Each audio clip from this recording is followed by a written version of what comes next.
Hello everyone, welcome to the channel. तो आज हम देखने वाले हैं एक्सरसाइज 2.5 को। जैसा कि आपको दिख रहा है कि मेरी आवाज़ थोड़ी सी अलग आ रही होगी क्योंकि आज थोड़ी सी तबीयत मेरी खराब हो चुकी है। लेकिन डिसिप्लिन को बरकरार रखते हुए हम इसको भी कंप्लीट करेंगे, चाहे आधा ही कंप्लीट करें। जैसे मुझे ऐसा लगता है कि शायद आज थ्योरी ही कंप्लीट हो पाएगी, या देखते हैं। अगर समय मिला तो मैं कवर करूंगा दोनों पार्ट इसके, यानी क्वेश्चंस भी एंड थ्योरी भी, क्योंकि ये थोड़ा सा वीडियो बड़ी है। कैसे बड़ी है? पहला वो पूछ रहा है कि भैया just rotate about x and y axis. तो इससे क्या मतलब है? देखो, जैसा कि मैंने कल बताया था, तो कल जब मैंने बताया था तो मेरे को लगा कि थोड़ा सा डाउट हो सकता है आपके दिमाग में, तो मैंने कहा इसको और अच्छे से समझा दूंगा। जैसे यहाँ पर तुम्हारा रेफरेंस एंगल अगर थीटा है, तो मैं क्या चाह रहा हूँ कि अगर मैं इस ट्राइंगल को एक्स एक्सिस के अबाउट रोटेट कर दूं, तो क्या होगा? ये जो ट्राइंगल बनेगा, इसमें क्या करेंगे? बेस को नेगेटिव कर देंगे। इसी तरह से अगर मैं वाई एक्सिस के अबाउट इस ट्राइंगल को रोटेट करूंगा, तो क्या होगा? इसमें हमें वाई कंपोनेंट भी नेगेटिव लेना पड़ेगा और एक्स कंपोनेंट भी नेगेटिव लेना पड़ेगा।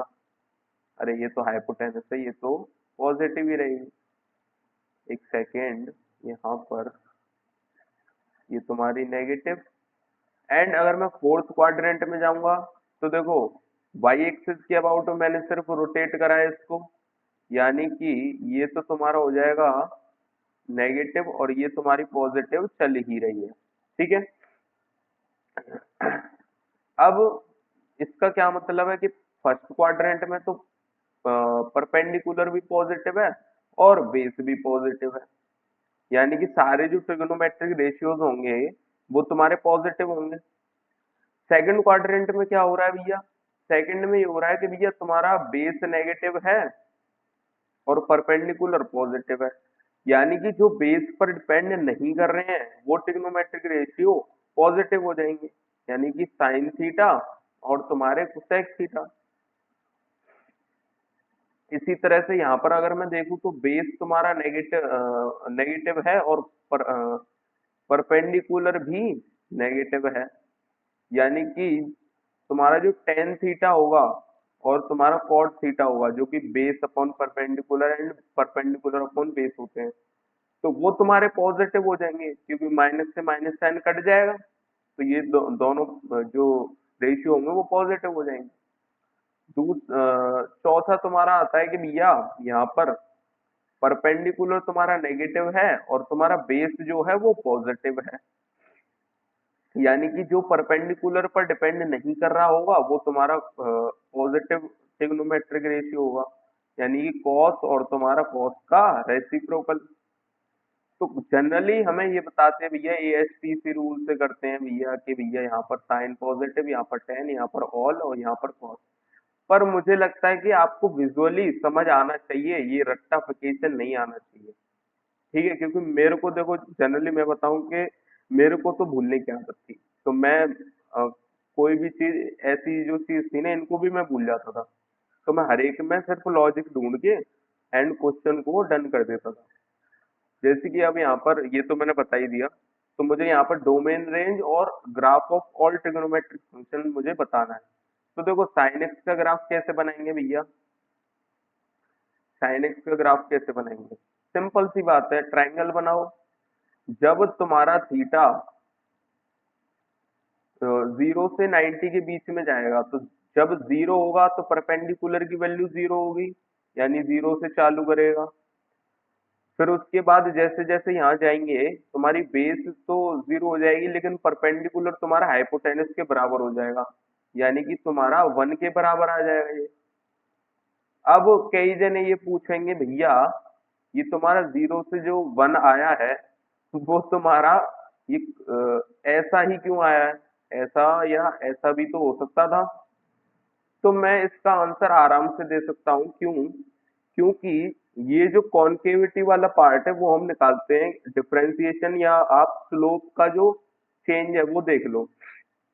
अब मैं क्या कर रहा हूँ, जैसे 0 डिग्री, 30 डिग्री, 45 डिग्री, 60 डिग्री और 90 डिग्री देखो, तो साइन 0 की वैल्यू 0, साइन 30 की वैल्यू 0.5, साइन 45 की value √2/2 which is equal to 0.7 के आसपास,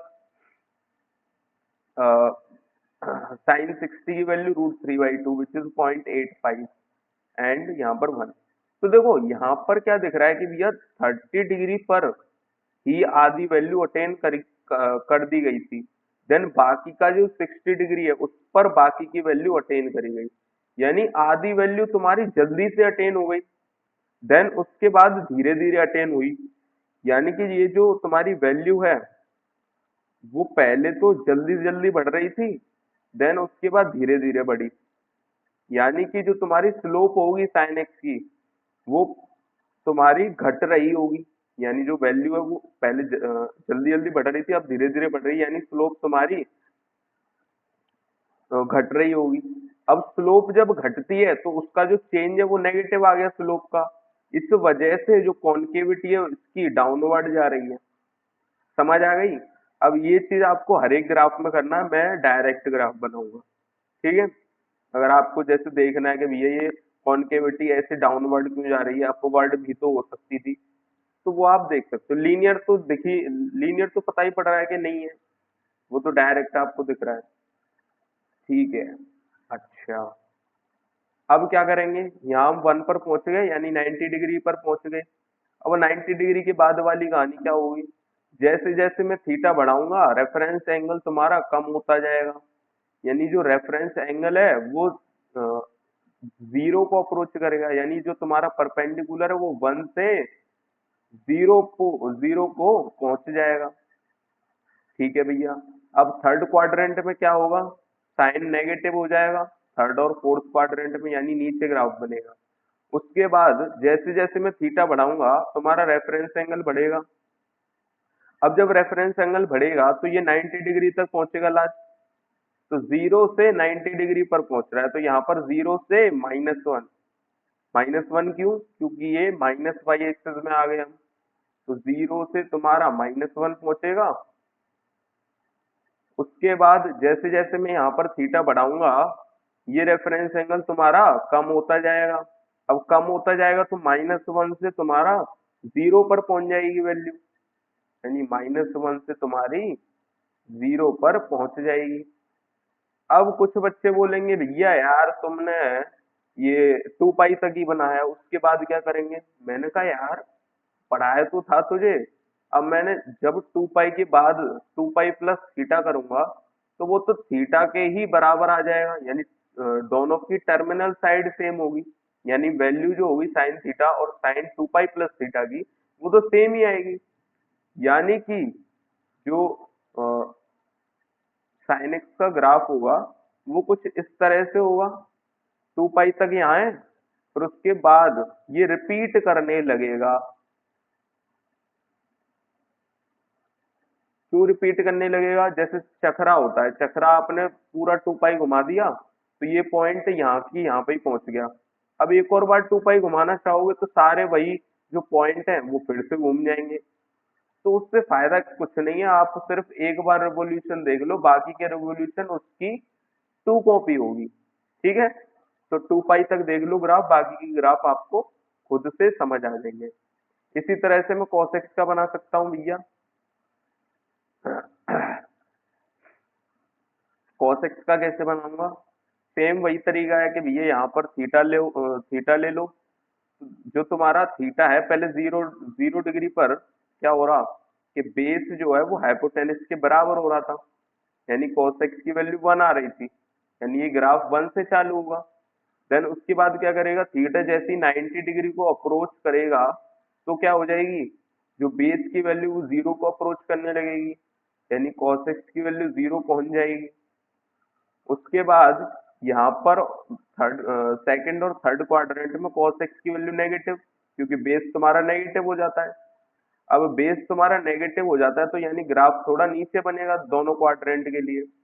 अब जैसे जैसे मैं थीटा बढ़ाऊंगा क्या होगा, ये जो रेफरेंस एंगल है उसकी वैल्यू घट जाएगी, अब जैसे ही उसकी वैल्यू घटेगी थीटा की वैल्यू, ये बेस को अप्रोच करने लगेगा, तो जो तुम्हारी हाइपोटेनस है वो बेस के बराबर होने लगेगी, यानी कि जो तुम्हारा कॉस एक्स है वो -1 को अप्रोच करने लगेगा, क्योंकि बेस और हाइपोटेनस जो है मैग्नीट्यूड में बोल रहा हूँ मैं, लेकिन बेस तो तुम्हारा नेगेटिव है, तो ये -1 का रेशियो आएगा इसमें। ठीक है भैया, तो 0 से -1 आ गया, क्योंकि 90 डिग्री से हमने रेफरेंस एंगल चालू करा था और वो 0 से 0 पर पहुंच गया। अब जैसे जैसे मैं यहाँ पर थीटा बढ़ाऊंगा रेफरेंस एंगल बढ़ेगा, यानी 0 से 90 डिग्री पर पहुंचेगा। तो 0 पर तुम्हारा -1 और 90 डिग्री पर तुम्हारा 0 पहुंच जाएगा वो, क्योंकि 90 डिग्री पर बेस 0 हो जाएगा। ठीक है भैया, फिर यहाँ पर क्या करेंगे, यहाँ पर जैसे जैसे मैं एंगल बढ़ाऊंगा रेफरेंस एंगल तुम्हारा डिक्रीज होता जाएगा, यानी जो तुम्हारा 90 डिग्री से थीटा की वैल्यू 90 डिग्री से 0 पहुंच रही है, यानी कि कॉसेक जो बेस है तुम्हारा वो हाइपोटेनस से सॉरी बेस तुम्हारा 0 से तुम्हारा हाइपोटेनस के बराबर हो रहा है, यानी 0 से तुम्हारा बेस हाइपोटेनस के बराबर हो रहा है, यानी फिर से वो 1 वैल्यू अटेन कर लेगा, तो ये हो जाएगा तुम्हारा cos x का ग्राफ। अच्छा भैया, अब tan x का ग्राफ कैसे बनाएंगे भैया? tan x का ग्राफ भी सिंपल होता है। tan x का कैसे करेंगे? वही सेम सेम कहानी है सब में। तो जैसे मैं थीटा थीटा लिया मैंने, अब ये तुम्हारा रेफरेंस एंगल है, तो यहाँ पर तुम्हारा परपेंडिकुलर अपॉन बेस। तो जैसे जैसे मैं थीटा को बढ़ा रहा हूँ, तो शुरुआत में क्या था, शुरुआत में तुम्हारी परपेंडिकुलर की वैल्यू 0 थी और बेस की वैल्यू हाइपोटेनस के बराबर थी, यानी कि tan x की वैल्यू तो 0 आ गई। फिर जैसे जैसे मैं इसको बढ़ा रहा हूँ, जैसे जैसे मैं इसको बढ़ा रहा हूँ, क्या हो रहा है, परपेंडिकुलर की वैल्यू बढ़ रही है और बेस की वैल्यू घट रही है, यानी ओवरऑल वैल्यू tan x की जल्दी से बढ़ी, मतलब और ज्यादा बढ़ेगी, यानी कुछ बढ़ता हुआ ग्राफ है। अच्छा, अब बढ़ते हुए ग्राफ में जैसे ही मैं 90 पर पहुंचूंगा, ये नॉट डिफाइंड हो जाएगा, या फिर मैं कहूँ ये इन्फिनिटी को टेंड करने के बाद थीटा इक्वल टू 90 डिग्री पर नॉट डिफाइंड हो जाएगा। क्यों? क्योंकि tan x क्या होता है, sin x upon cos x। अब cos x की वैल्यू 0 तो हो नहीं सकती यहाँ पर, तो cos x की वैल्यू 0 कब होती है, cos x की वैल्यू 0 होती है x equal to odd pi by 2 पर। ऑड पाई बाई 2 यानी 90 degree, 270 degree and 360 degree add करते जाओ उसमें, यानी कि ये जो तुम्हारा पाई बाई 2 है, इस पर जो है cos x की वैल्यू 0 हो जाएगी, तो तुम्हारा tan x जो है वो तुम्हारा नॉट डिफाइंड आ जाएगा। तो मैंने कहा भैया 0 से थोड़ा कम लेके देख लो, तो जब 0 से कम लोगे तो क्या होगा, परपेंडिकुलर तो तुम्हारा हाइपोटेनस के बराबर जाना चाहेगा, और जो तुम्हारा बेस है वो तुम्हारा 0 को टेंड करेगा। तो नीचे कुछ बहुत छोटी वैल्यू है, ऊपर कुछ कांस्टेंट वैल्यू है, तो नीचे जो बहुत छोटी वैल्यू है वो, तो इस पूरे की वैल्यू बहुत बड़ी आ जाएगी, यानी ये कुछ इन्फिनिटी के बराबर आ जाएगी, यानी tan x तुम्हारा 90 डिग्री तो नहीं पहुंच पाएगा, लेकिन 90 डिग्री से हल्का सा पहले देखें तो वो इन्फिनिटी को टेंड कर रहा होगा। ठीक है भैया, तो x equal to pi by 2 पर तो तुम्हारा डिफाइन है ही नहीं। अब उसके बाद जैसे ही मैं यहाँ पर पहुंचूंगा, क्या होगा, थीटा की वैल्यू जैसे बढ़ाऊंगा, जैसे जैसे बढ़ाऊंगा रेफरेंस एंगल कम हुआ, तो शुरुआत में रेफरेंस एंगल पाई बाई 2 के आसपास होगा, तो जैसे ही मैं पाई बाई 2 तो रख नहीं सकते, तो पाई बाई 2 से थोड़ा इधर जाऊंगा तो क्या होगा, बेस की वैल्यू 0 तो है, मतलब 0 को टेंड तो कर रही है लेकिन नेगेटिव टाइम, यानी जो जैसे लिमिट्स में लिखते थे ना -h, तो b की वैल्यू कुछ माइनस टाइम बहुत छोटी है, तो जो ओवरऑल वैल्यू है वो कुछ इस तरह से माइनस टाइम्स परपेंडिकुलर जो है एच को वो करेगा, टेंड करेगा, और बेस जो है 0 को टेंड करेगा, तो ये पूरा तो इन्फिनिटी को टेंड कर रहा है, नेगेटिव लगाओ तो माइनस इन्फिनिटी को टेंड करेगा, यानी शुरुआत तुम्हारी माइनस इन्फिनिटी से होगी। अब रुकेगा कहाँ पर, जैसे जैसे थीटा बढ़ाऊंगा थीटा की ये जो तुम्हारी थीटा की वैल्यू है वो 0 हो जाएगी, यानी रेफरेंस एंगल की वैल्यू 0 हो जाएगी, यानी ये जो तुम्हारा परपेंडिकुलर है वो 0 हो जाएगा और बेस तुम्हारा हाइपोटेनस के बराबर, यानी टेन एक्स की वैल्यू 0 हो जाएगी। एक सेकेंड, थोड़ा अच्छे से बना लेते हैं।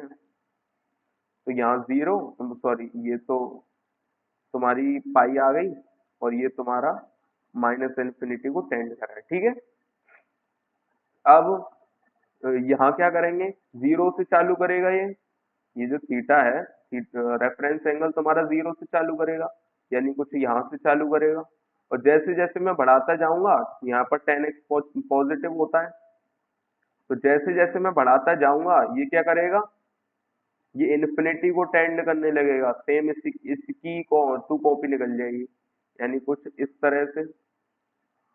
और 90 डिग्री पर जो थीटा इक्वल रेफरेंस एंगल जब 90 डिग्री होगा, यानी ओवरऑल एंगल 3 पाई बाई 2 को 3 पाई बाई 2 हो जाएगा, तो वो डिफाइंड नहीं होगा, सिमटोट आ जाएगा यहाँ पर। फिर उसके बाद क्या करेंगे, जैसे जैसे मैं यहाँ पर एंगल बढ़ाऊंगा तुम्हारा रेफरेंस एंगल कम होगा, लेकिन शुरुआत मेरी 90 डिग्री से हो रही है और यहाँ पर टेन एक्स नेगेटिव है, बेस तुम्हारा पॉजिटिव है, लेकिन बेस पॉजिटिव है और परपेंडिकुलर नेगेटिव है। तो क्या होगा, सेम वही कहानी भैया, माइनस इन्फिनिटी से चालू करेगा और 0 को टेंड कर जाएगा, क्योंकि थीटा की वैल्यू लास्ट में 0 हो जाएगी। तो कुछ इस तरीके से इसका ग्राफ आता है। तो अगर आप इसको ध्यान से देखोगे तो साइन एक्स और कोस एक्स का जो पीरियड है वो तो 2 पाई आ रहा था, लेकिन टेन एक्स का पीरियड पाई आ रहा है, क्योंकि इसकी टू कॉपी ये दे रखी है, अगर आप ध्यान से देखोगे तो, ठीक है। तो अब हमें तीन और ट्रिग्नोमेट्रिक रेशियो देखने हैं, तो मैं इनके ग्राफ कुछ यहीं पर बना देता हूँ, क्योंकि हमने इसका तो देख ही लिया है cos x का। तो जो sec x का जो ग्राफ होता है वो और भी सिंपल होता है। कैसे सिंपल होता है भैया, sec x का ग्राफ कुछ इस तरीके से होता है कि भैया जब cos x की वैल्यू 0 होगी तो sec x डिफाइन नहीं होगा, ठीक है भैया। यहाँ पर तो असिम्प्टोट आ गया sec x के लिए। दूसरा, यहाँ पर कितनी वैल्यू 1, cos x की वैल्यू 1 है तो sec x की वैल्यू भी 1 हो गई। देन उसके बाद cos x क्या बन रहा है, यहाँ पर फ्रैक्शन बन जा रहा है, तो sec x क्या बनेगा, 1 अपॉन सम फ्रैक्शन। तो वन वन अपॉन कोई छोटी वैल्यू 1 से, तो क्या होगा, वो जो ओवरऑल वैल्यू होगी sec x की वो 1 से बड़ी आएगी। यानी जैसे जैसे मैं फ्रैक्शन को कम करता जाऊंगा ये वैल्यू बढ़ती चली जाएगी और इन्फिनिटी को टेंड कर जाएगी, जब ये वैल्यू 0 को टेंड कर रही होगी, ठीक है भैया। यहाँ पर इन्फिनिटी। इसी तरह से जब मैं इसे देखूंगा तो क्या होगा, जब ये वैल्यू तुम्हारी 1 होगी तो sec x भी 1 है। तो जब तुम्हारा cos x तुम्हारा एक तरह से बढ़ रहा होगा तो sec x तुम्हारा घटना चाहेगा, तो माइनस इन्फिनिटी।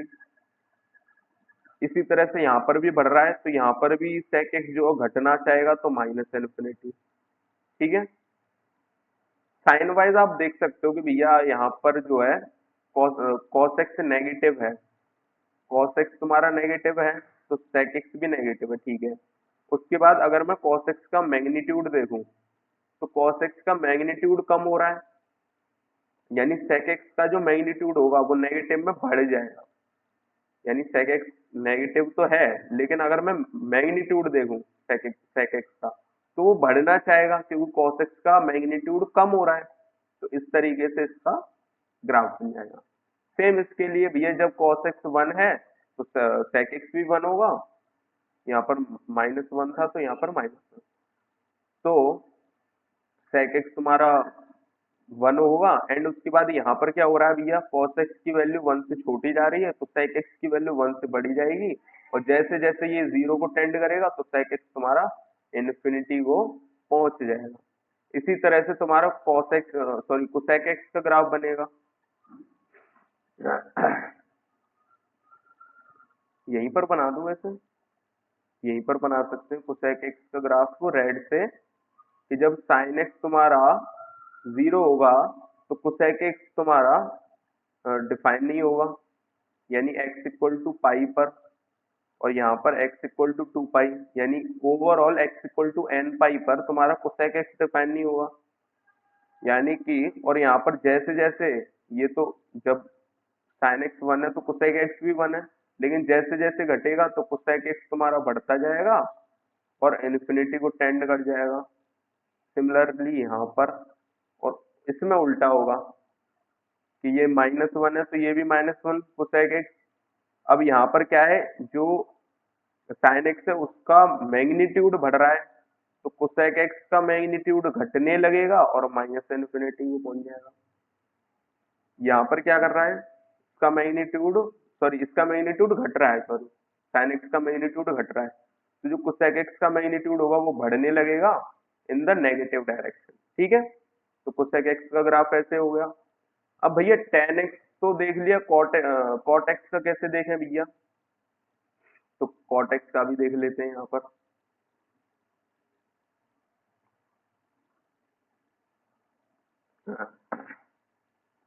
अब cot x में क्या होता है, tan x में तो तुम्हारा जो क्या बोलते हैं cos x जीरो नहीं होना चाहिए, लेकिन cot x में क्या होता है sin x तुम्हारा जीरो नहीं होना चाहिए, यानी x की वैल्यू n पाई नहीं होनी चाहिए। तो cot x में x is not equal to n पाई।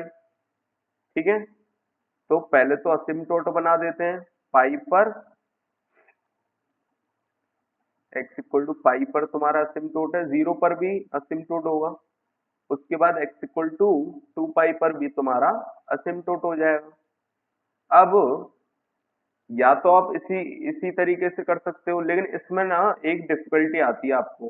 क्या डिफिकल्टी आएगी, ये जीरो से चालू कर रहा है तो जीरो से तो हमारा असिम्प्टोट आ जाएगा कॉटेक्स।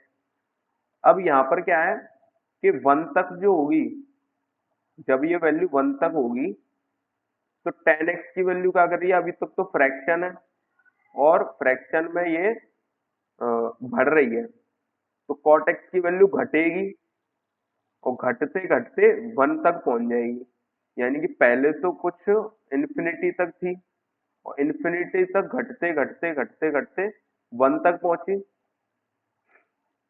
उसके बाद 1 के बाद क्या होगा, 1 के बाद टेन एक्स की वैल्यू बढ़ रही है, यानी 1 से बड़ी हो जा रही है और बहुत तेजी से बढ़ रही है, तो कॉट एक्स की वैल्यू क्या करेगी, कॉट एक्स की वैल्यू फ्रैक्शन में पहुंच जाएगी, यानी उल्टा होगा। तो यहाँ पर कॉट एक्स की वैल्यू क्या करेगी, एक तरह से फ्रैक्शन में पहुंच जाएगी। तो ये वाला पार्ट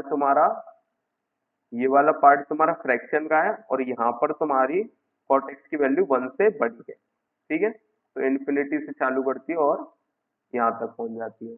उसके बाद क्या करते हैं ये कि टेन एक्स की वैल्यू 1 इन माइनस इन्फिनिटी से आती है, तो कॉट एक्स की वैल्यू कितनी हो जाएगी, जीरो, क्योंकि 1/इंफिनिटी टाइम्स या माइनस इन्फिनिटी टाइम्स करोगे तो वो जीरो के बराबर आ जाएगी। तो यहाँ पर जीरो से चालू करेंगे। उसके बाद क्या हो रहा है भैया, टेन एक्स की वैल्यू नेगेटिव है तो कॉट एक्स की वैल्यू भी नेगेटिव होगी। अब टेन एक्स का जो मैग्नीट्यूड है वो तुम्हारा कम हो रहा है, तो कॉट एक्स का मैग्नीट्यूड जो होगा वो तुम्हारा बढ़ेगा और बढ़ते बढ़ते माइनस इन्फिनिटी को टेंड करने लगेगा, क्योंकि टेन एक्स जो जीरो को टेंड कर रहा है। ठीक है, और at tan x equal to zero तुम्हारा कॉट एक्स की वैल्यू नॉट डिफाइंड आ जाएगी। इसी तरह से जो तुम्हारा कॉट एक्स है उसका भी जो ग्राफ होगा वो उसका पीरियड जो है पाई हो जाएगा, यानी कि ये ग्राफ फिर से रिपीट करने लगेगा। अब इस चीज को आप उससे भी देख सकते हो, जैसे हम वो बना रहे थे ना कि भैया थीटा की वैल्यू और उसको करते जाओ, तो वो सब भी आप देख सकते हो। ये शॉर्टकट होता है कि भैया 3 का बना दो, उसके बाद तो याद हो जाएगा। ठीक है, उसके बाद हम देखते हैं ट्रांसफॉर्मेशन ऑफ ग्राफ को। तो ट्रांसफॉर्मेशन कैसे करेंगे भैया, अगर ये y is equal to minus x दे रखा है, यानी साइन एक्स का ग्राफ तो तुम्हारा ये होता है, तो माइनस साइन एक्स का ग्राफ क्या होगा, जब एफ एक्स की वैल्यू तुम्हारी पॉजिटिव होगी तो y की वैल्यू नेगेटिव आएगी, और एफ एक्स की वैल्यू जब तुम्हारी नेगेटिव होगी तो y की वैल्यू तुम्हारी पॉजिटिव आ जाएगी। तो ये तुम्हारा माइनस साइन एक्स का ग्राफ हो गया, ये तुम्हारा साइन एक्स का। उसके बाद y equal to f x plus a, तो साइन एक्स की वैल्यू तुम्हारी ये हो गई, लेकिन वो कह रहा है कि भैया y equal to sine x plus a का ग्राफ बनाओ। तो भैया कैसे करेंगे, ये जो सारी वैल्यूज हैं वो a से शिफ्ट हो जाएंगी, क्योंकि y is equal to sine x plus a, यानी आपने जब x इक्वल टू 0 रखा था या x इक्वल टू कुछ भी आया, साइन एक्स की वैल्यू कुछ भी 1 आ गई है कुछ भी, तो y क्या मिल रहा है हमें, 1 प्लस ए या 0 प्लस ए, यानी a बढ़ती मिल रही है। तो a बढ़ाकर मिल रही है हमें वैल्यूज, तो हमारा ग्राफ a से चालू हो जाएगा और a पर हमारा साइन एक्स का ग्राफ बन जाएगा, यानी a से ग्राफ जो है शिफ्ट हो गया। ठीक है, यहाँ पर कुछ इस तरह से, जैसे ये था ग्राफ पहले, उसके बाद यहाँ पर ये a से शिफ्ट हो गया। ठीक है, ठीक है भैया। अब इसको याद नहीं करना है कि भैया यहाँ पर ये y axis sorry x axis के अबाउट ये पलट जाता है, ये वो सब चीजें नहीं, डायरेक्ट सोचो भैया एफ एक्स की वैल्यू नेगेटिव तो y की वैल्यू पॉजिटिव, और वो सारे मतलब ये लॉजिक याद रखना है, ये याद नहीं रखना कि भैया जब y equal to minus f x होता है ना तो x एक्सिस के अबाउट ग्राफ जो है पलट जाता है, ये सब चीजें बकवास है। आप डायरेक्ट सोचा करो लॉजिक लगाकर, मैथ आपको आसान लगेगी। y equal to f of x plus a, यानी कि एक तरफ तुम्हारा साइन एक्स था, एक सेकंड थोड़ा अच्छे से बनाना चाहिए, एक तरफ तुम्हारा साइन एक्स था और एक तरफ तुम्हारा साइन एक्स प्लस 3 ले लो एक तरह से, या प्लस ए ले लो, कुछ भी ले लो, तो प्लस 3 ले लिया मैंने, यानी x इक्वल टू जब मैं माइनस 3 रखूंगा तब वो साइन को जीरो की तरह ट्रीट लगेगा, यानी x इक्वल टू जब मैं माइनस 3 रखूंगा तब साइन बोलेगा हाँ अब जाके मुझे जीरो अचीव हुआ है, यानी कि यहाँ से ग्राफ जो है चालू हो जाएगा। अब इसको माफ करना कि भैया ये y एक्सिस कहाँ पर टच करेगी, वो बाद की कहानी है, लेकिन माइनस यानी कि ये ग्राफ जो है माइनस ए मतलब ए से लेफ्ट साइड शिफ्ट हो जाएगा, ए से लेफ्ट साइड शिफ्ट हो जाएगा। अगर x की साइन एक्स माइनस 3 करना होता तो क्या होता, जब मैं 3 पुट करता तो साइन को जीरो जीरो लगता वो, यानी कि वो ग्राफ कैसे हो जाता, वो कुछ इस तरह से हो जाता, वो 3 से चालू होता, यानी कि फिर वो 3 से शिफ्ट हो जाता यहाँ पर राइट साइड में। ठीक है, यहाँ पर तुम्हारा लेफ्ट साइड में 3 से शिफ्ट हुआ है। ठीक है, ये तुम्हारा साइन एक्स प्लस 3, ये तुम्हारा साइन एक्स माइनस 3। अब y equal to a times f x कैसे करेंगे भैया, मैंने क्या किया, अगर साइन एक्स देखता तो साइन एक्स का ग्राफ मुझे पता है, लेकिन अगर मैं 3 साइन एक्स देखूं तो क्या करेंगे, जो साइन एक्स की मैक्सिमम वैल्यू -1 से 1 है, लेकिन 3 साइन एक्स का क्या होगा, -3 से 3 जाएगा, यानी उसका एम्पलीट्यूड बढ़ जाएगा। और अगर मैं उसका जो है यहाँ पर फ्रैक्शन से मल्टीप्लाई कर दूं, जैसे 3/4 साइन एक्स, तो क्या होगा भैया, ये तो साइन एक्स था, तो 3/4 साइन एक्स कैसे होगा भैया, इसकी मैक्सिमम वैल्यू तुम्हारी 0.75 तक जाएगी और मिनिमम कितनी जाएगी, -0.75 तक। तो ये सारी चीजें लॉजिकली आप सोच सकते हो, इसको कोई दिक्कत नहीं है। y equal to f of x कैसे करेंगे भैया, जैसे साइन ऑफ 2x मैंने डाला, तो 2x में जब मैं x की वैल्यू पाई पुट कर रहा हूँ तो साइन को लग रहा है कि 2 पाई आ गया मेरे पास, तो यानी साइकिल उसकी पाई में ही कंप्लीट हो जा रही है। तो जैसे साइन एक्स का ग्राफ अगर ये था तो इसकी जो साइकिल है वो पाई पर ही खत्म हो जा रही है, तो जब मैं पाई/2 रखूंगा इसको लगेगा मैंने पाई रख दिया, तो इसकी साइकिल यहीं पर खत्म हो जाएगी, यानी कि जब a की वैल्यू 1 से बड़ी होगी तो ये कंप्रेस हो जाएगा, तो a की वैल्यू 1 से छोटी होगी तो ये तुम्हारा एक्सपेंड करने लगेगा। ठीक है, ठीक है भैया। y equal to mod f x कैसे करेंगे भैया, जब एफ एक्स की वैल्यू, जैसे ये साइन एक्स है, तो जब एफ एक्स की वैल्यू नेगेटिव होगी तो ये तब भी पॉजिटिव दिखाएगा, और जब पॉजिटिव होगी तब तो पॉजिटिव है ही है, यानी कि मॉड ऑफ साइन एक्स का ग्राफ कैसे हो जाएगा, जब पॉजिटिव है तो पॉजिटिव ही रखो, लेकिन जब नेगेटिव हो तो उसको भी पॉजिटिव कर दो। यानी मॉड साइन एक्स का जो ग्राफ है वो कुछ इस तरीके से हो जाएगा।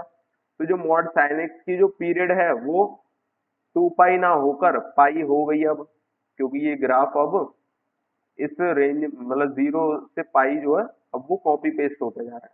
ठीक है, ठीक है भैया। अब क्वेश्चन चालू कर दें। क्वेश्चन क्या कह रहे हैं, which of the following is possible. तो देखो sine x is equal to ये कितना है, 1.67 के आसपास आ रहा है। तो साइन थीटा की वैल्यू तो -1 से 1 होती है भैया, तो ये 1.67 तो आ ही नहीं सकता। देखो पहले मैं डोमेन और रेंज लिखा दूं, नहीं तो आप जो है परेशान हो जाओगे। यहाँ पर हमारे पास जगह है तो यहाँ पर है, तो मैं यहीं पर लिखा देता हूँ भैया, डोमेन, रेंज और तुम्हारे ये रेशियो तुम्हारे यहाँ पर है। तो साइन थीटा की डोमेन कितनी होती है भैया, आर आर तक होती है भैया। ये रेंज है, ये तुम्हारी डोमेन है। यानी कुछ भी वैल्यू पुट कर दो थीटा की जगह। कॉस थीटा में भी भैया कुछ भी वैल्यू पुट कर दो।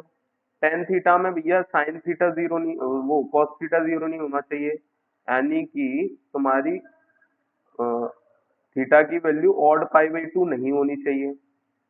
कॉट थीटा में क्या होगा भैया, थीटा की वैल्यू एन पाई के बराबर नहीं होनी चाहिए, यानी पाई का मल्टीपल नहीं होना चाहिए। सेक थीटा में क्या होगा भैया, सेम, कॉस थीटा जीरो नहीं होना चाहिए। और कोसेक थीटा में क्या होगा, सेम कॉट थीटा जैसा कि भैया साइन थीटा जीरो नहीं होना चाहिए, यानी आर माइनस एन पाई। अब रेंज कैसे निकालेंगे, साइन एक्स की जो रेंज है -1 से 1, कॉस एक्स की रेंज -1 से 1, और इन दोनों की जो अपोजिट है यानी सेक और कोसेक, उनकी कैसे आएगी भैया, उल्टा ग्राफ हो जाता है ना, तो -इन्फिनिटी से -1 यूनियन 1 से इन्फिनिटी, इसके लिए भी। और टेन और कॉट तुम्हारे -इन्फिनिटी से लेके +इन्फिनिटी तक चले जाते हैं, यानी कोई भी वैल्यू तुम्हें दे सकते हैं। ठीक है भैया, तो यहाँ पर साइन एक्स की वैल्यू -1 से 1 नहीं आ रही है, यानी ये तो पॉसिबल ही नहीं है। टेन थीटा की वैल्यू 1002 हो सकती है क्या, हो सकती है, क्योंकि टेन थीटा की वैल्यू तो कुछ भी आ सकती है -इन्फिनिटी से इन्फिनिटी तक, तो ये तो पॉसिबल है।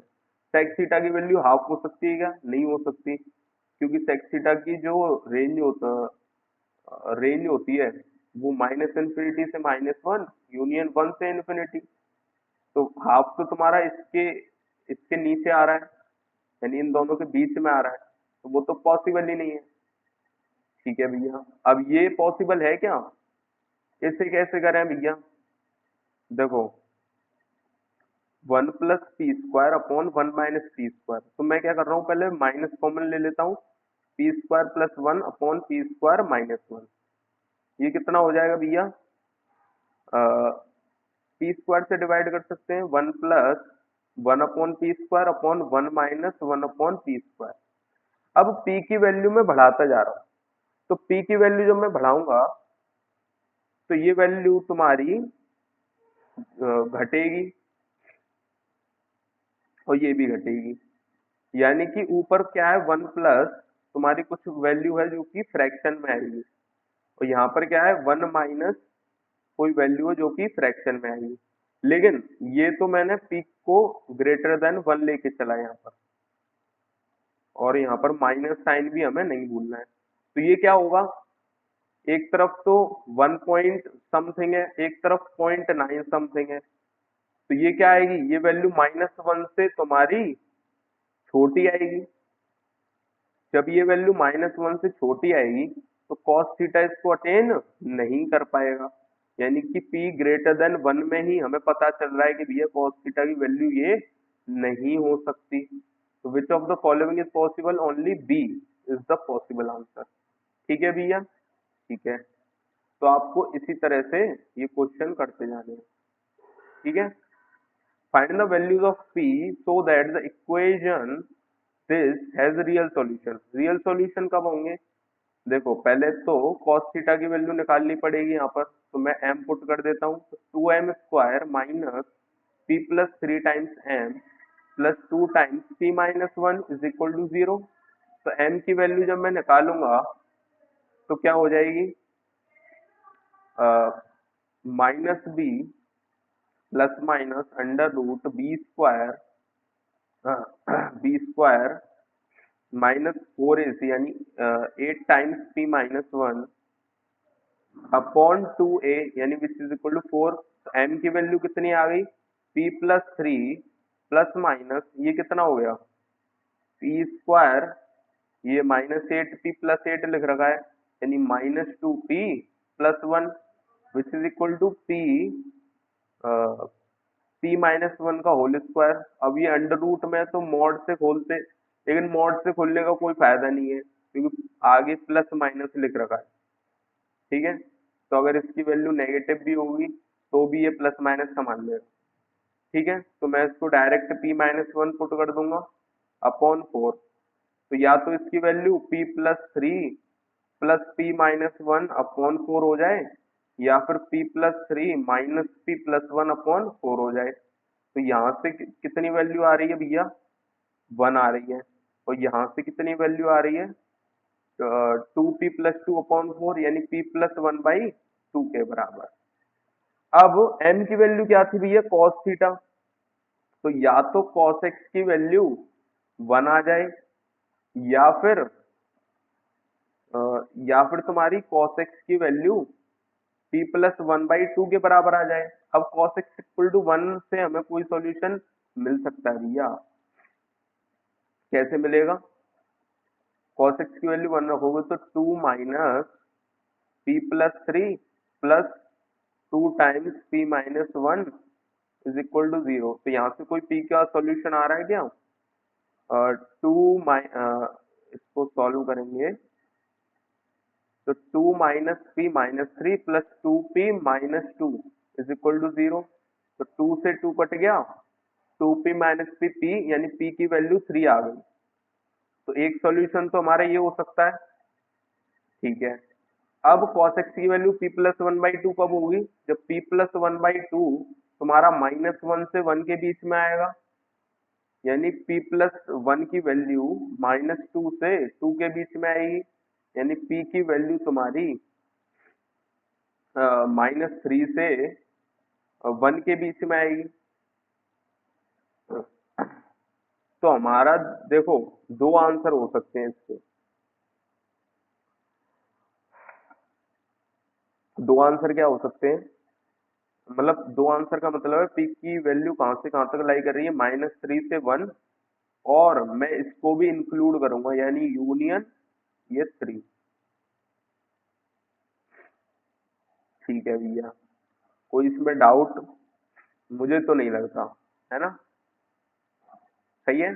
आगे चलें, find the values of a for which this is less than 0 for all x belongs to R।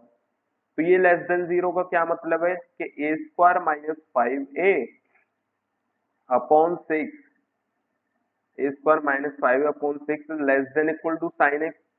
अब कोई चीज साइन एक्स से छोटी है, अब साइन एक्स जो है वो माइनस 1 से 1 के बीच में होता है, अब इसको इससे भी छोटा होना है, तो यानी इसको ओवरऑल माइनस 1 से छोटा कर दो, तो ये साइन एक्स से भी छोटा हमेशा रहेगा, यानी कि ए स्क्वायर माइनस 5a ये माइनस 6 और इधर जाके plus 6 less than equal to 0, यानी a minus 2 into a minus 3 less than equal to 0, यानी a की वैल्यू 2 से 3 के बीच में आ गई, ठीक है भैया। तो यही हमारा आंसर हो जाएगा।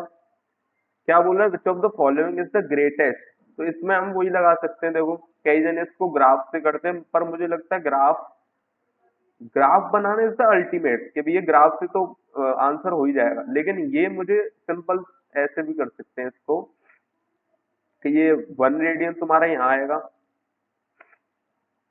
4 रेडियन कहाँ आएगा, ये होता है तुम्हारा 3.14, तो 4 रेडियन कुछ यहाँ आएगा, ये तुम्हारा 1 रेडियन, ये तुम्हारा 4 रेडियन, तो यहाँ पर कितना एंगल बन रहा होगा, 4 माइनस दिस यानी 0.86 रेडियन बन रहा होगा। 10 7 रेडियन कहाँ पर आएगा, ये होता है तुम्हारा 6.28। तो 7 कहाँ पर आएगा, कुछ यहाँ पर आएगा, 7 रेडियन। तो ये एंगल कितना होगा भैया, 7 - 6.28, which is equal to 0.72 radian. ठीक है, ठीक है भैया। और टेन रेडियन कितना आएगा, तो देखो यहाँ तक तो 6.28, 6.28 प्लस 3.14 कितना होता है, 9.42। तो 9.42 से भी आगे आएगा, यानी कि कुछ इस तरह से। और इसका एंगल कितना होगा, एंगल हो जाएगा 10 - 9.42, विच इज इक्वल टू 0.48। अब टेन थीटा इन सब में पॉजिटिव है, तो जो एंगल बड़ा होगा उसके लिए टेन थीटा बड़ा होगा, और जो एंगल छोटा होगा उसके लिए टेन थीटा छोटा होगा। तो देखो सबसे बड़ा एंगल क्या है, अ, सबसे बड़ा एंगल तुम्हारा 1 रेडियन है, यानी tan 1 जो है सबसे बड़ा होगा। देन उसके बाद 0.86 यानी tan 4। देन उसके बाद तुम्हारा 0.72 यानी tan(7 रेडियन)। देन उसके बाद तुम्हारा 0.48 बड़ा है, यानी कि tan(10 रेडियन)। तो ये तुम्हारा आंसर डायरेक्टली हो जाएगा। अब इसको ग्राफ से भी कर सकते हो। कैसे करोगे भैया, ग्राफ बना लेना 10x का। कैसे होता था ये, देन उसके बाद अ, ये ये देन उसके बाद ये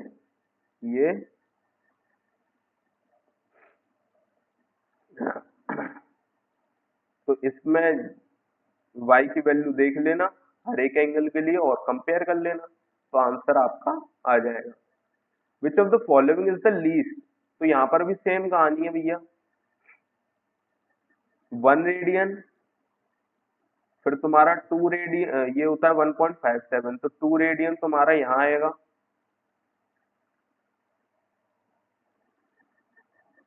तो यहाँ पर आएगा तुम्हारा 1.14 रेडियन के आसपास, क्योंकि ये 3.14 होता है ना। तो इससे रेफरेंस एंगल देख रहा हूँ मैं एक तरह से, तो ये रेफरेंस एंगल इसका हो गया।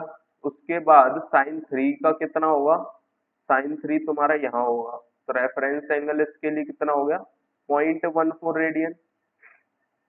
और sin 7 कितना हो जाएगा, sin 7 यहाँ पर 0.72 रेडियन।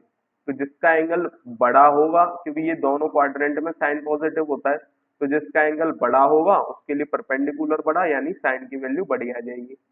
यानी कि सबसे बड़ा एंगल किसका है, sin 2 का। उसके बाद sin 1 का। देन उसके बाद तुम्हारा 0.72 यानी sin(7) का। देन उसके बाद तुम्हारा sin(3) का।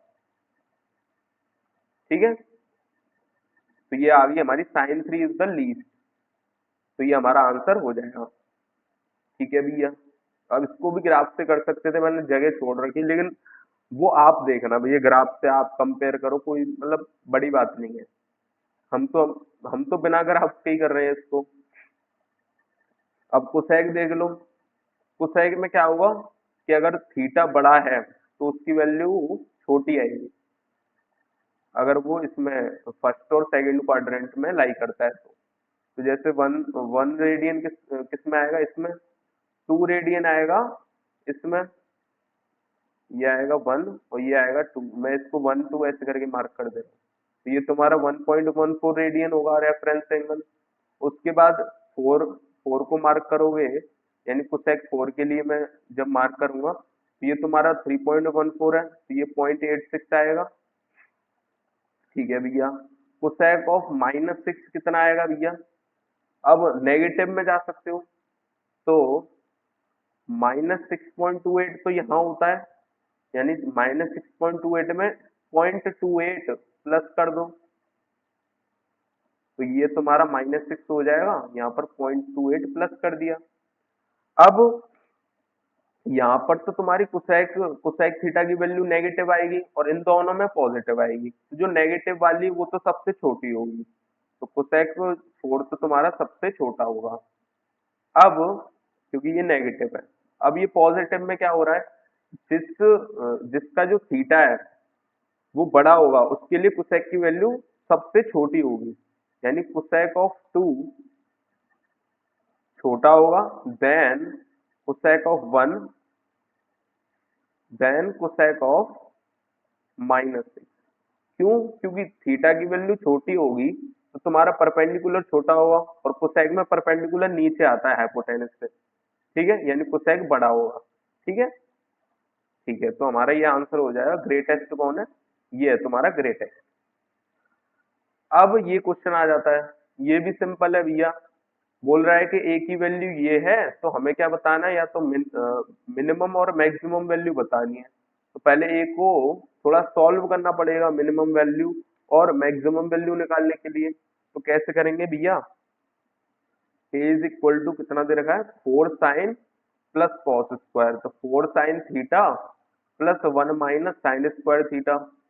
अब साइन थीटा को आप एम ले लो, क्या बन जाएगा, माइनस कॉमन ले लो, m square minus 4m minus 1।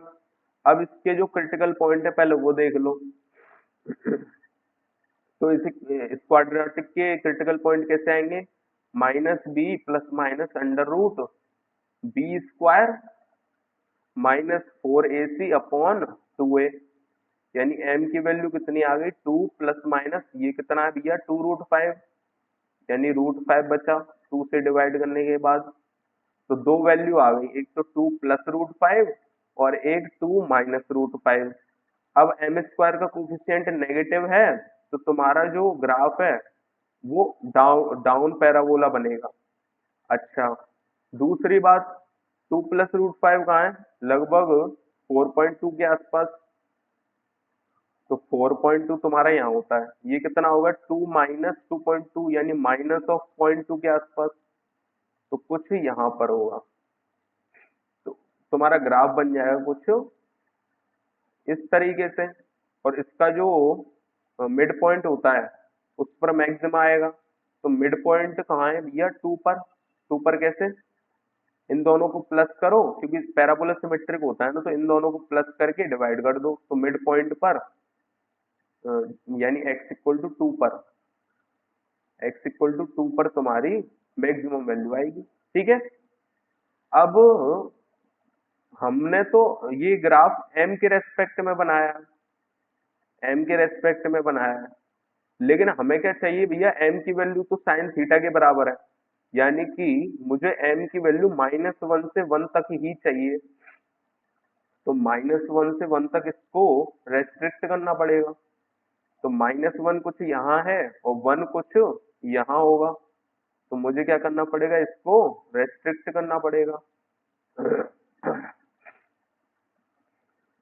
अब इसमें क्या हो रहा है कि भैया -1 पर तुम्हारा मिनिमा आएगा और 1 पर तुम्हारा मैक्सिमा। तो साइन थीटा की वैल्यू यानी m की वैल्यू जब -1 करूंगा तो a की वैल्यू कितनी आएगी, 1 माइनस, सॉरी 1 प्लस 4 माइनस 1। एक एक सेकेंड, -1 जब मैंने पुट करा तो minus of -1 plus 4 minus 1 which is equal to -2 आ रही है मेरे ख्याल से। -2 आ रही है ना, -4 प्लस 1 -1, ठीक है। तो -2 आ गई। m इज इक्वल टू +1 के लिए क्या आएगी भैया, m इक्वल टू +1 के लिए क्या आएगी, minus of 1 minus 4 minus 1 which is equal to 4 आ गई, यानी a की वैल्यू 4 तुम्हारी मैक्सिमम है और a की वैल्यू मिनिमम आ रही है -2। तो minimum value of a is -4, नहीं भाई, maximum value of a is 5। एक एक सेकेंड, कुछ गड़बड़ है अरे यहाँ पर, कुछ तो गड़बड़ लग रही है।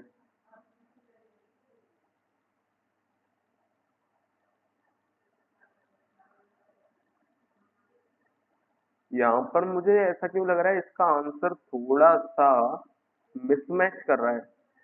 मैं थोड़ा सा इसको m-2 प्लस √5 और m-2 माइनस √5। तो m की वैल्यू जब मैं -1 पुट करूंगा तो क्या हो जाएगा, -1 -2 प्लस रूट 5, सॉरी माइनस आएगा यहाँ पर, ब्रैकेट ओपन करा है ना,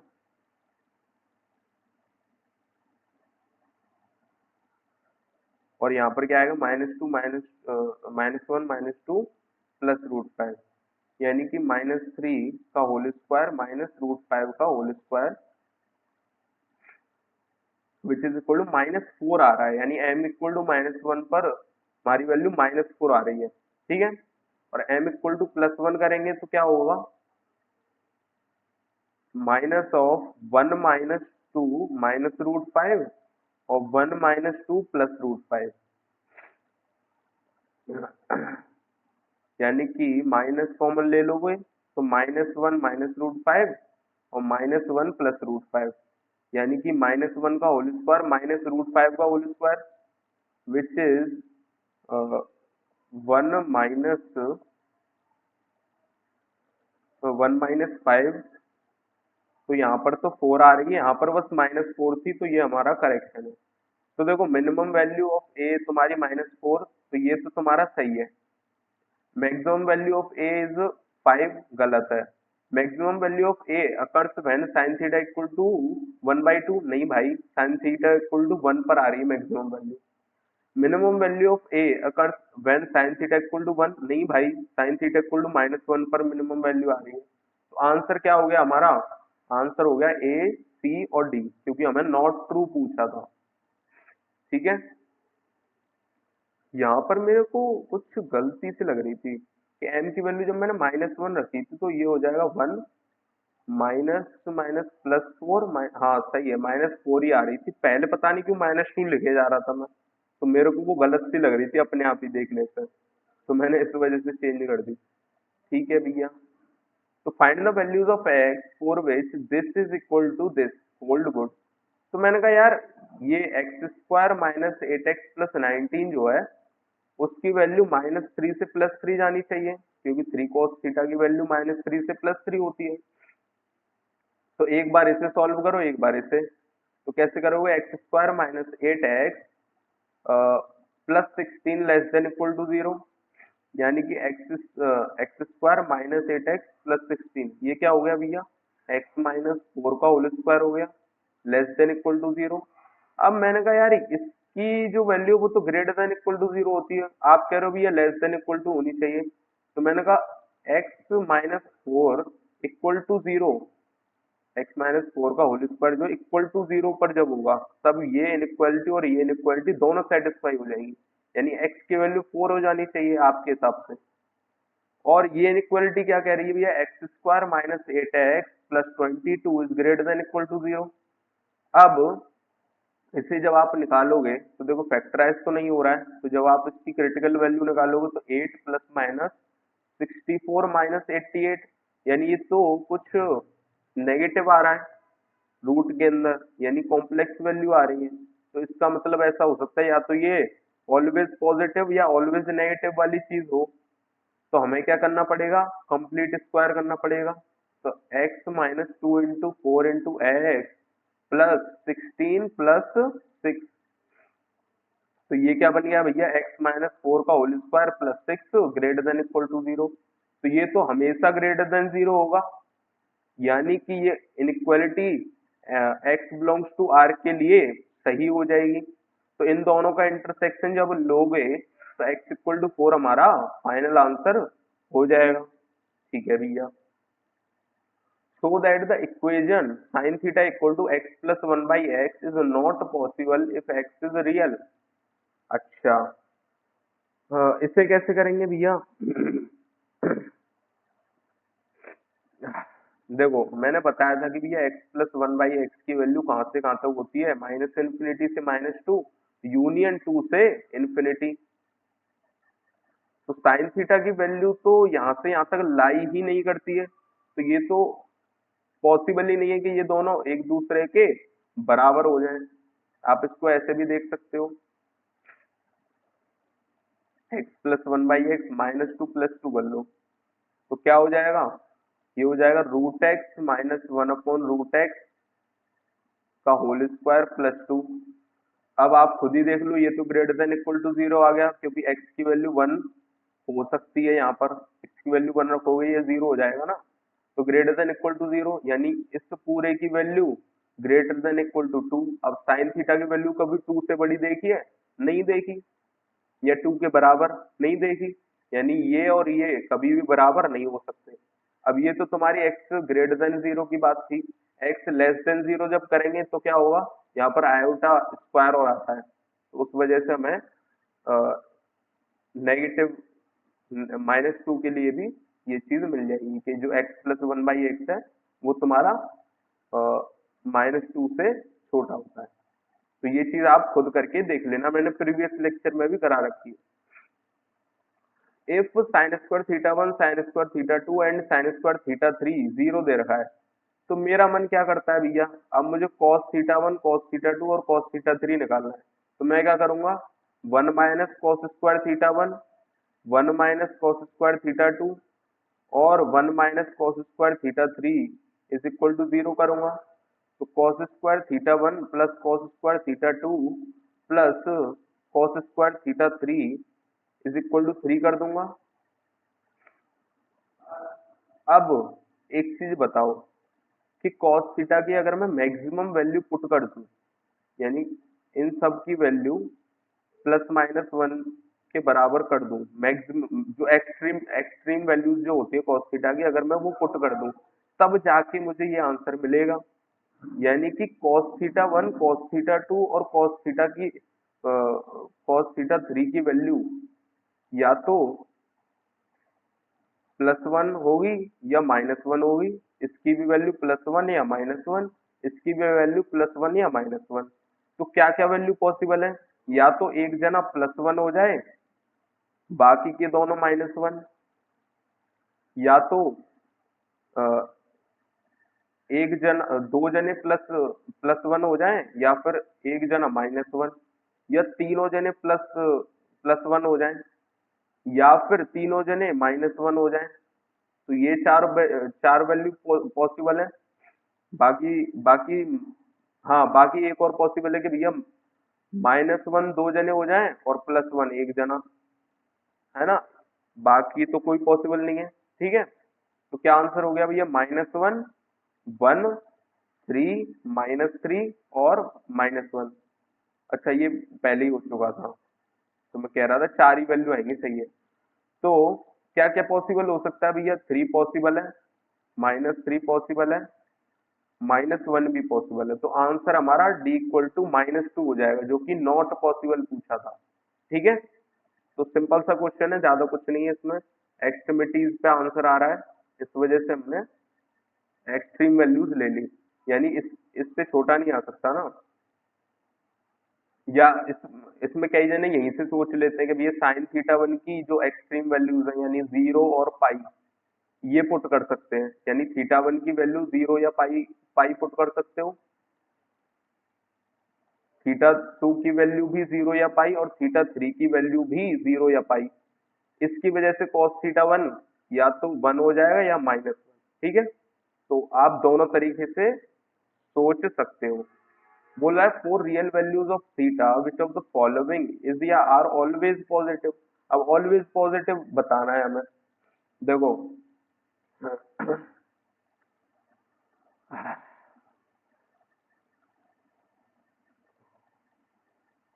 cos of cos theta, sine of cos theta, cos of sine theta और sine of sine theta.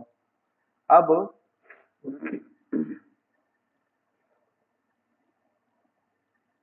Cos of cos theta को देखते हैं पहले। कॉस थीटा तुम्हारा, एक सेकेंड, इसमें क्या दे रखा है, इज यार ऑलवेज पॉजिटिव। तो ऑलवेज पॉजिटिव के लिए क्या करेंगे? अगर कॉस के अंदर कुछ भी आया,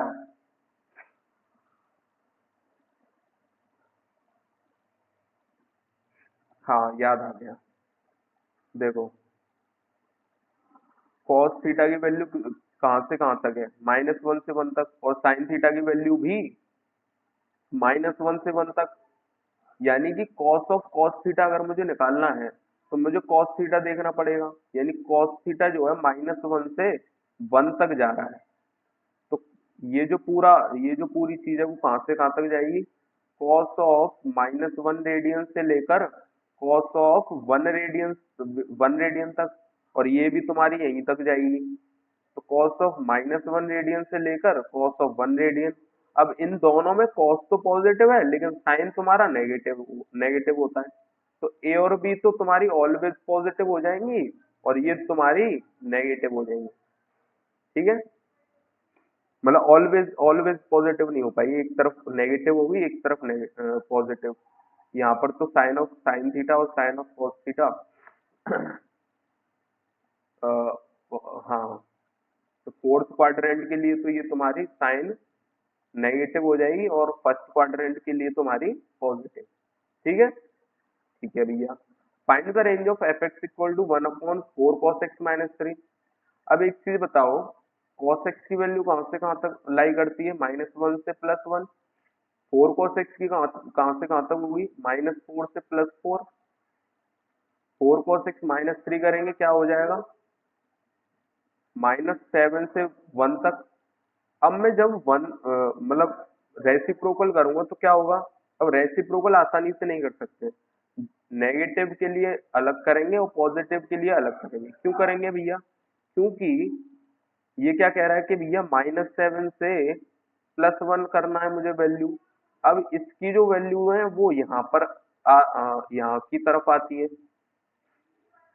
देखो मैं समझाऊं, जो जो फ्रैक्शन में नेगेटिव नंबर्स होंगे वो इन्फिनिटी को लाई कर जाएंगे, और ये जो -7 है वो -1/7 तक लाई करेगा। लेकिन इसकी जो वैल्यूज हैं, क्योंकि ये 0 से 1 तक है ना, इसकी वैल्यू इधर साइड लाई करेंगी। तो अगर मैं इनको डायरेक्टली रेसिप्रोकल कर दूंगा तो क्या हो जाएगा भैया, -1/7 से 1, ये तो गलत हो जाएगा। तो मुझे नेगेटिव नंबर्स को अलग देखना पड़ेगा और पॉजिटिव नंबर्स को अलग देखना पड़ेगा। तो मैं क्या करूंगा, इसको -7 से 4 cos x -3 < 0 करूंगा। इक्वल टू क्यों नहीं करा, क्योंकि मुझे रेसिप्रोकल लेना है। तो 0 से तुम्हारा इक्वल टू को हटा दो क्योंकि रेसिप्रोकल लेना है। 0, एक सेकेंड, 0 से तुम्हारा 1, तो रेसिप्रोकल इसमें लेंगे तो क्या होगा, -इन्फिनिटी से लेकर -1/7। एक सेकेंड, इनइक्वालिटी अपोजिट हो जाती है ना, तो ये जो 0 वाली है वो तो क्या हो जाएगी, इंक्लूडेड नहीं होगी, और ये वाली इंक्लूडेड होगी। ठीक है, इसमें भी इनइक्वालिटी अपोजिट हो जाएगी, तो क्या होगा, 1 से लेकर इन्फिनिटी तक। ये वाली इनइक्वालिटी यहाँ आ गई ना, तो इनइक्वालिटी अपोजिट हो गई एक तरह से। तो ये वाली इनइक्वालिटी में इक्वल टू नहीं आएगा। ठीक है, तो आंसर क्या हो गया हमारा, एक सेकंड, यहाँ पर रेसिप्रोकल तो हमने लगाया ही नहीं। तो 1/4 cos x -3 की वैल्यू कहाँ से कहाँ तक आ गई, -इन्फिनिटी से -1/7 यूनियन 1 से इन्फिनिटी। ठीक है, सिंपल है। ठीक है भैया, अब इसे कैसे करेंगे भैया, cos square x plus sec square x. अब एक चीज बताओ, cos square x plus sec square x देखना है, तो देखो cos x और sec x देख लो।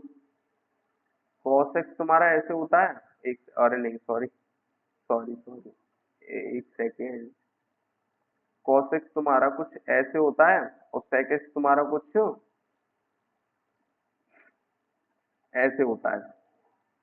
तो जो sec x plus cos x के लिए जो होगा वही तुम्हारा cos स्क्वायर एक्स और sec स्क्वायर एक्स के लिए फॉलो करेगा। क्यों, क्योंकि इसमें क्या होगा, एक तो सारे ग्राफ ऊपर आ जाएंगे स्क्वायर के लिए, प्लस छोटा सा चेंज होगा कि जैसे ये sec स्क्वायर एक्स है ना, तो ये पहले तो धीरे धीरे ऊपर जा रहा था, अब थोड़ा सा इसको इतना ये बैंड हो जाएगा। क्यों, क्योंकि अब इसकी वैल्यू स्क्वायर में यानी और जल्दी बढ़ेगी, और cos स्क्वायर एक्स में क्या होगा, ये कुछ इस तरह से जाएगा, क्योंकि फ्रैक्शन में तुम्हारी वैल्यू और छोटी हो जाएगी। तो इन इन चीजों को नेग्लेक्ट अगर कर दिया जाए तो sec x plus cos x की जो रेंज होगी वही तुम्हारी इसकी रेंज हो जाएगी। तो मैं क्या करूंगा, इसको देखूंगा, तो देखो अगर sec x plus cos x देखा जाए, या स्क्वायर में भी ले सकते हो, स्क्वायर की भी अगर मुझे देखनी है तो मैं क्या करूंगा, इन दोनों की जो मिनिम इसकी मैक्सिमम वैल्यू +1 और इसकी वैल्यू भी, इसकी वैल्यू मिनिमम वैल्यू +1, तो at x equal to zero, at x equal to zero इन दोनों की वैल्यू मिनिमम आ जाएगी, यानी एफ एक्स की जो मिनिमम वैल्यू होगी वो तुम्हारी +2 के बराबर आ गई। अब जैसे जैसे मैं जीरो से इधर या इधर जाऊंगा तो क्या हो रहा है, इसकी वैल्यू तो घट रही है लेकिन कम घट रही है, sec x की वैल्यू ज्यादा बढ़ जा रही है। यानी एक तरफ क्या हो रहा है, 1 + m हो रहा है और एक तरफ -1 - n हो रहा है। अब m की जो वैल्यू वो ज्यादा n से बड़ी आ रही है, मतलब m की वैल्यू ज्यादा बढ़ जा रही है, n की वैल्यू कम घट पा रही है। यानी कि अगर मैं 1 + m और 1 - n को जोड़ूं तो क्या आ रहा है, 2 + m - n, यानी कि ये 2 से हमेशा बड़ा आएगा। यानी कि जो हमारी रेंज हो जाएगी वो किसके बराबर आएगी, एफ एक्स की जो रेंज आएगी वो किसके बराबर आएगी, 2 से इंफिनिटी तक आएगी कि नहीं आएगी, क्योंकि ये जो है ज्यादा, मतलब ज्यादा बढ़ जा रहा है, cos x कम घट पा रहा है। ठीक है, ठीक है। तो और यही रेंज तुम्हारी, नहीं वो तो सही है, और हाँ यही रेंज तुम्हारी mod cos x plus mod sec x की भी आएगी। तो ये चीज भी आप सोच सकते हो। ठीक है, ठीक है। अब क्या दे रखा है, 1/5 sin x - 6, कैसे करेंगे भैया, 5 sin x की रेंज कहाँ से कहाँ तक है, -1 से 1, -6 करूंगा तो इसमें क्या हो जाएगा, रुको मैं डायरेक्ट नहीं कर रहा भाई, थोड़ा सा सॉल्व ही कर लेते हैं। तो -5 और यहाँ पर क्या हो जाएगा, -7। अब रेसिप्रोकल जब करूंगा तो इनइक्वालिटी चेंज हो जाएगी, यानी -1/5 से -1/7 एफ एक्स की वैल्यू, आंसर आ जाता है। ठीक है, रेंज ऑफ दिस वैल्यू कैसे करेंगे भैया, साइन एक्स को m ले लो तो m² -3m+2। अब m-1 और m-2 कैसे करोगे भैया, 1 से 2 लेना है, अपवर्ड पैराबोला, कुछ इस तरह से, है ना। अब एक तो साइन एक्स की वैल्यू -1 से 1 तक आएगी, तो साइन एक्स की वैल्यू -1 से 1 तक रेस्ट्रिक्ट कर दो।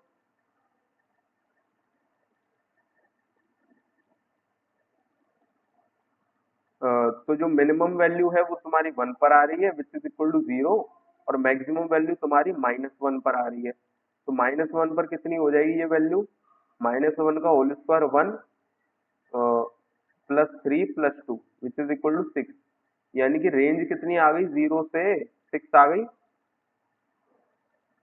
ठीक है भैया, आगे कैसे करेंगे भैया, इसकी रेंज निकालनी है, तो रूट में कुछ दे रखा है, तो रूट में क्या करेंगे, अ, ये तो स्क्वायर दे रखा है ना, साइन एक्स का होल स्क्वायर +3 का स्क्वायर -2 × 3 × sin x और +3, यानी ये क्या बन गया, साइन एक्स -3 का होल स्क्वायर, यानी mod of sine x -3 +3।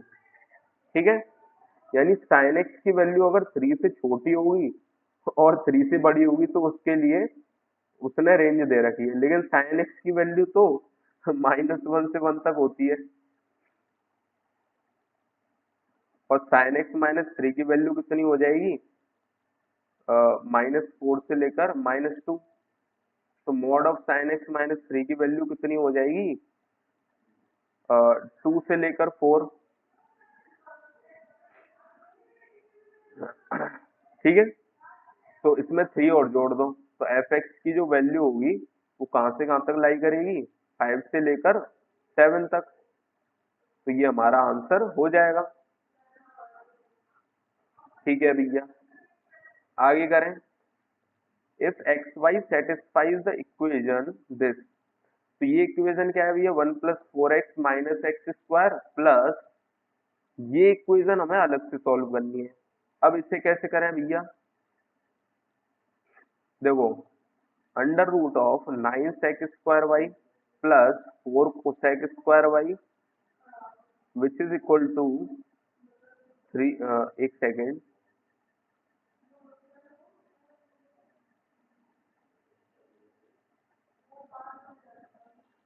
Sec square y को क्या लिख सकते हैं भैया,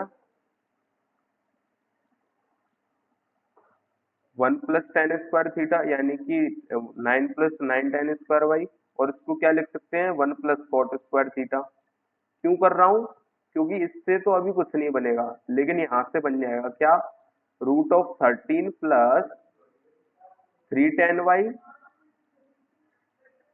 + 2 cot y का होल स्क्वायर। अब मैं क्या करूंगा, इनका अगर मल्टीप्लाई करो तो क्या बनता है भैया, इनका मल्टीप्लाई करोगे मतलब 2ab बनाना है ना मुझे, तो 2ab के लिए -12 और +12 कर दो। अब मैं +12 करूंगा तो क्या बनेगा, 3 tan y + 2 cot y का होल स्क्वायर। अब इसकी जो मिनिमम वैल्यू है वो जीरो नहीं है, क्योंकि अगर मैं जीरो करना चाहूंगा तो 10y का होल स्क्वायर -2/3 आएगा, जो कि पॉसिबल नहीं है। लेकिन यहीं पर अगर माइनस होता, यहाँ पर अगर माइनस होता तो क्या होता, 10y का whole square is equal to 2/3 आता, जो कि पॉसिबल है। तो तब इसकी minimum value greater than equal to zero हो जाती, यानी मिनिमम वैल्यू जीरो हो जाती इसकी। तो इसको कैसे सॉल्व करेंगे भैया, √25 plus 3 tan y minus 2 cot y का होल स्क्वायर, यानी इसकी वैल्यू कहां से कहां तक लाई कर रही है, अब जीरो से इन्फिनिटी। तो जब इसकी वैल्यू जीरो होगी तो रूट की वैल्यू कितनी हो जाएगी, 5 के बराबर, और जब इसकी वैल्यू इन्फिनिटी होगी तो रूट की वैल्यू इन्फिनिटी के बराबर। तो 1 + 4x - x² तुम्हारा 5 से इन्फिनिटी के बीच में आना चाहिए। अच्छा भैया, यानी कि ये जो 1 + 4x - x² है वो तुम्हारा 5 से हमेशा बड़ा होना चाहिए, यानी कि x² -4x - 1 less than equal to -5, which is equal to x² -4x + 4 less than equal to 0, यानी कि x² + 2² यानी x - 2 का होल स्क्वायर दे रखा है ये। अब x - 2 का होल स्क्वायर तो ग्रेटर देन इक्वल टू 0 होता है, यानी कि इन दोनों इनइक्वालिटी को सेटिस्फाई करने के चक्कर में x की वैल्यू 2 आ जाएगी, और tan² y की वैल्यू मैंने बताई दी यहाँ से 2/3। ठीक है, क्योंकि जब x की वैल्यू आप 2 रखोगे ना तो इसकी आप मिनिमम वैल्यू ले रहे हो, यानी जो रूट रूट में जो वैल्यू आ रही है वो मिनिमम वाली ले रहे हो ना, x इक्वल टू ये इक्वल टू 5 ले रहे हो। अरे यार देखो, x इक्वल टू जब 2 पुट करोगे कितना आएगा, ये 1 + 4 × 8 minus 2 × 4 which is equal to 1 + 4, यानी इसकी वैल्यू 1 के इक्वल ले जा रहे हो, इसकी रूट के अंदर जो जो जो हमारा RHS है उसकी वैल्यू आप 5 ले जा रहे हो, यानी इसकी मिनिमम वैल्यू कहाँ पर आ रही थी, 10 का whole square is equal to 2/3 पर आ रही थी। तो हमारा आंसर ये हो जाता है। ठीक है, ठीक है भैया, find the value of x for which fx is equal to √tan x - cos x। अब ये डिफाइंड होना चाहिए, तो sin x - cos x की वैल्यू हमेशा ग्रेटर देन इक्वल टू 0 होनी चाहिए, यानी sin x की वैल्यू हमेशा cos x से बड़ी होनी चाहिए। तो मैं डायरेक्ट बोल सकता हूँ भैया, sin x की वैल्यू कुछ इस तरह से जाएगी और cos x की वैल्यू कुछ इस तरह से जाएगी। तो बड़ी कब है, sin x की वैल्यू बड़ी कब है, यहाँ पर sin x की वैल्यू बड़ी इस रीजन में है, और इन दोनों की ये जो रीजन है वो कहां से कहां तक लाई करता है भैया, ये होता है तुम्हारा x इक्वल टू पाई/4, और ये होता है तुम्हारा x equal to 3 पाई/4।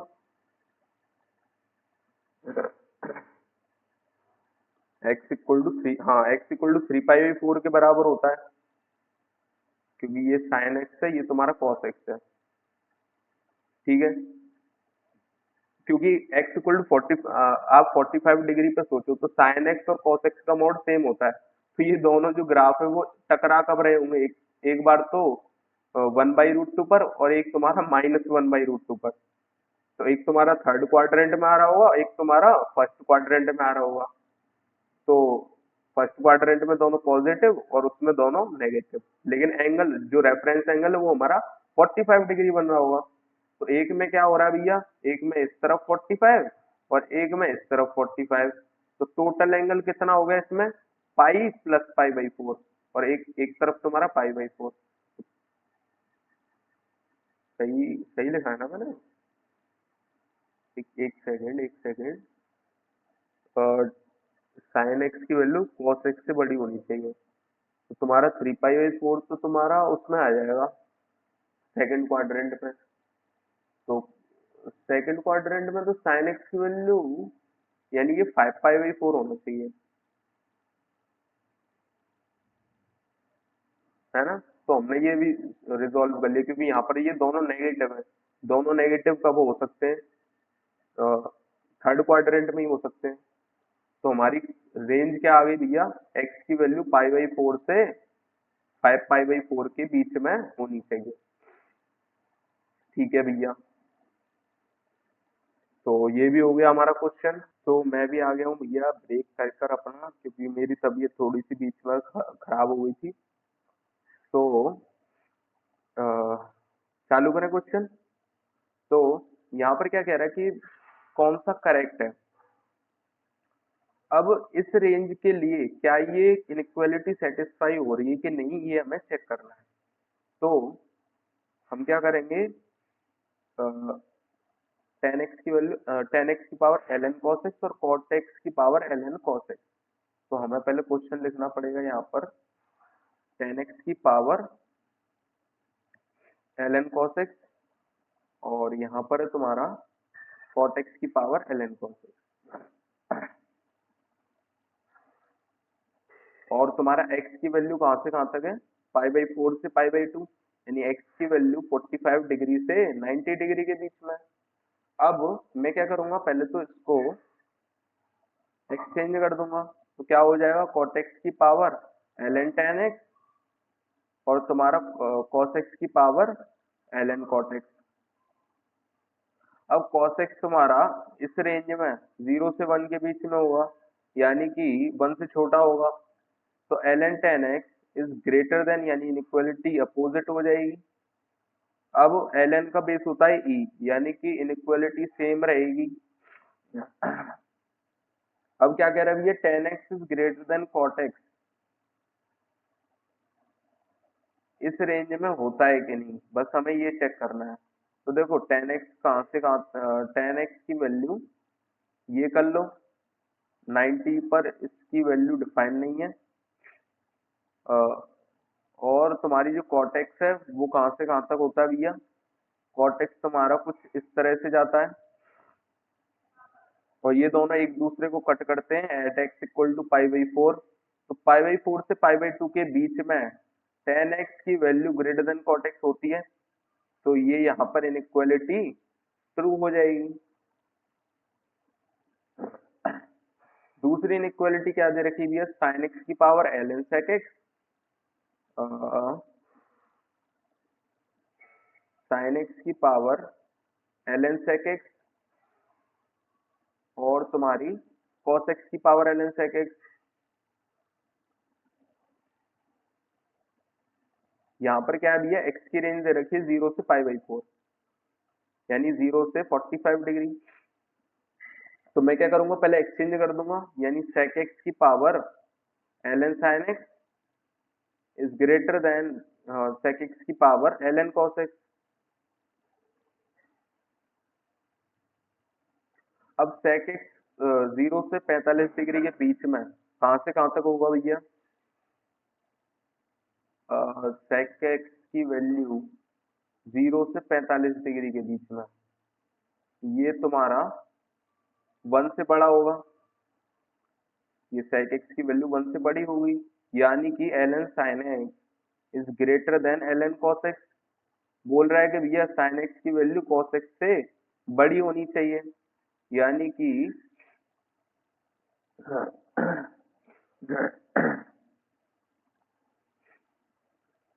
Sign x की वैल्यू कॉस एक्स से बड़ी होनी चाहिए। अब साइन एक्स की वैल्यू क्या है भैया, 0 से 45 डिग्री, तो मैं 90 डिग्री के लिए बना देता हूँ। और cos x की वैल्यू कहाँ से कहाँ तक है भैया? 90 डिग्री के लिए मैंने बना दी। तो 0 से 45 डिग्री के बीच में cos x तुम्हारा बड़ा होता है, sin x छोटा होता है, यानी कि ये इनइक्वालिटी तुम्हारी फॉल्स हो जाएगी। तीसरी क्या कह रही है? sec pi by 3 ln tan x, sec pi by 3 ln cos x, यानी कि sec pi by 3 ln tan x और तुम्हारा sec pi by 3 ln cos x। तो ये तुम्हारा ग्रेटर दे रखा है और 45 से 90 डिग्री का रेंज दे रखी है।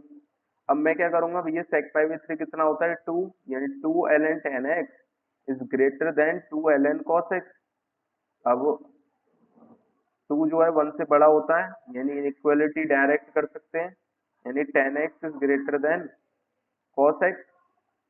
अब sin x upon cos x is greater then cos x। अब cos x की वैल्यू 0 से 1 के बीच में होती है, फर्स्ट क्वाड्रेंट है, यानी कि sin x is greater then cos square x कर सकते हैं।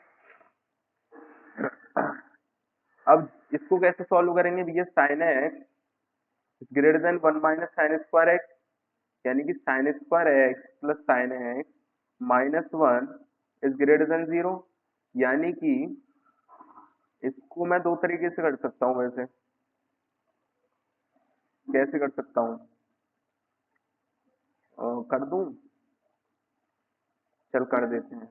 एक तो होता है भैया m इंटू एम प्लस 1 करो, तो 0 और -1 के बीच में एक ग्राफ आएगा, अपवर्ड पैराबोला। और इसको मैं बोल दूं कि भैया ये जो पैराबोला है और इसमें -1 से 1 तक लेना है,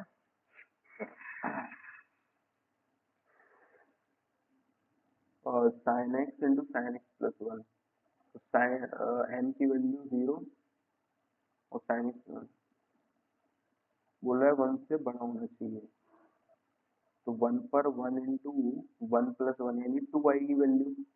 बोल रहा है ये जो वैल्यू है वो 1 से बड़ी होनी चाहिए। तो कुछ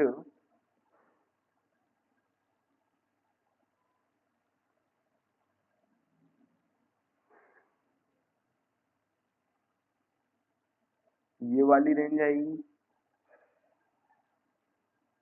अच्छा, यहाँ से समझ नहीं आए तो एक और तरीका है कि भैया इसकी जो है क्रिटिकल वैल्यूज निकाल लो। क्रिटिकल वैल्यूज कैसे निकालोगे?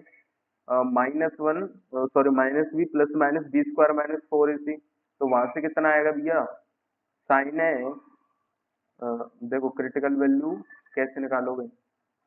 -1 plus minus under root b square minus 4ac upon 2 है, यानी एक आएगी -1 प्लस माइनस √5/2, तो -1 माइनस √5/2 और -1 प्लस √5/2।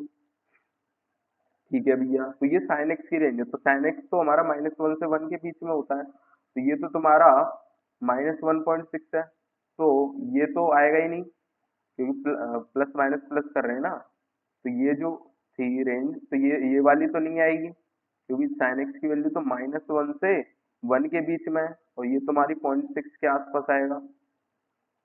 तो हमारी जो वैल्यू है साइन एक्स की वो कितनी आ रही है भैया? 0.6 से लेकर 1 तक आ रही है यहाँ पर इस तरह से।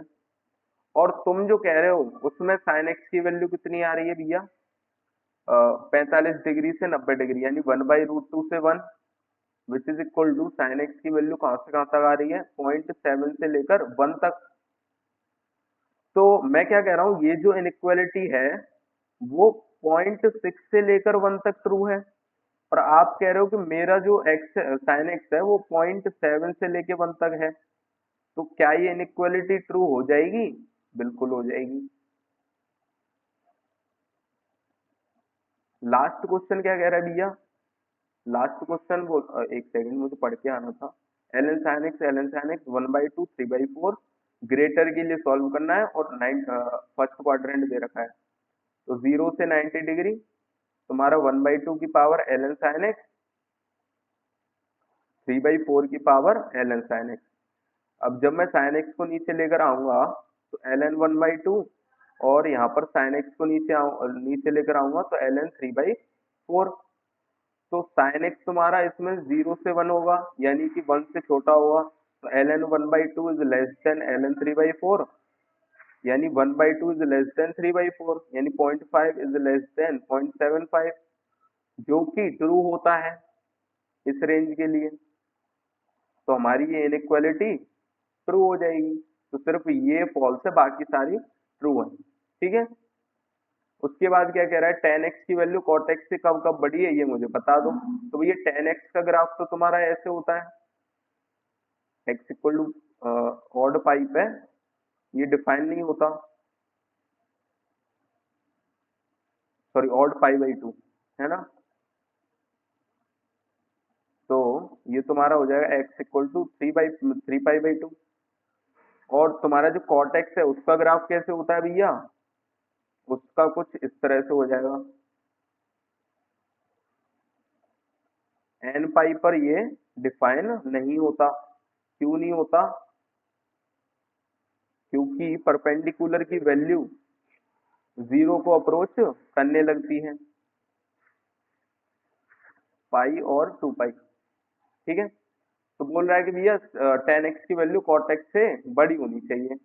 तो tan x की वैल्यू cot x से बड़ी कब है, एक तो इस फील्ड में, एक तुम्हारा इस फील्ड में, एक तुम्हारा इस फील्ड में, और एक तुम्हारा इस फील्ड में।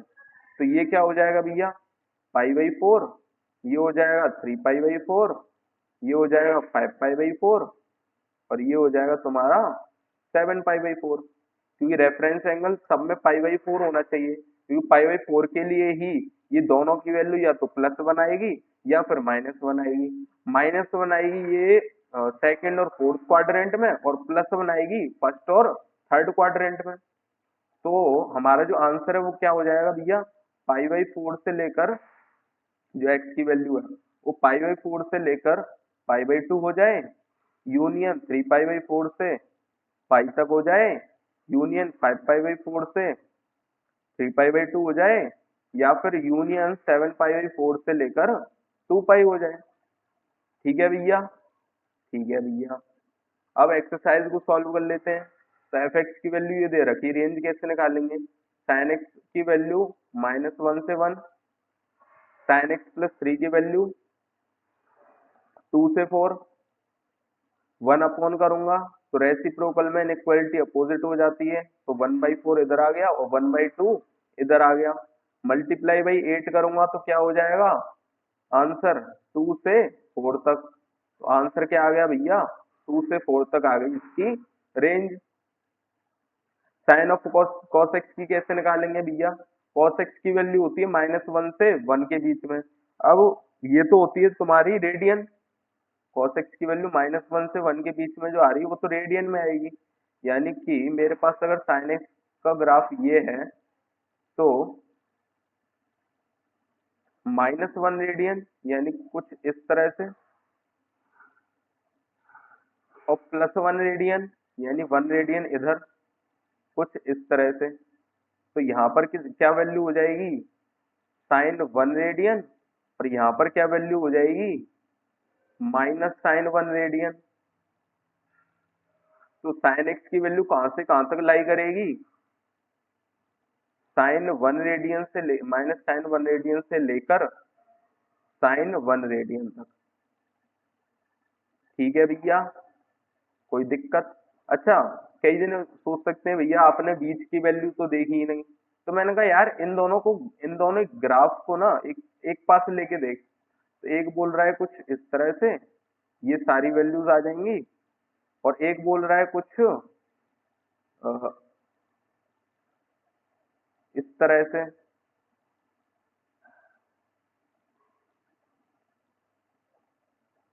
तो ये वाली सारी वैल्यू आ जाएंगी, यानी यहाँ से लेकर यहाँ तक सारी वैल्यूज कवर करेगा। तो बीच में कोई भी यहाँ पर वैल्यू ऐसी नहीं है जो कि ना आए। ठीक है, ठीक है भैया।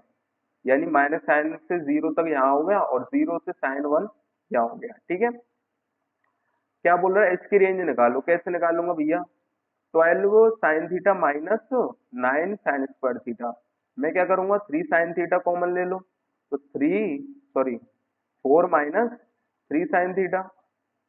अब साइन थीटा को एम लेके देखो क्या हो जाएगा, एक पैराबोला आ गया डाउनवर्ड, क्योंकि एम स्क्वायर का कोफिशिएंट नेगेटिव है, तो 0 और तुम्हारा 4/3 के बीच में एक डाउनवर्ड पैराबोला आ रहा है, और जिसकी मैक्सिमम वैल्यू कहाँ पर आएगी, x इक्वल टू 2/3, यानी m इक्वल टू 2/3 पर।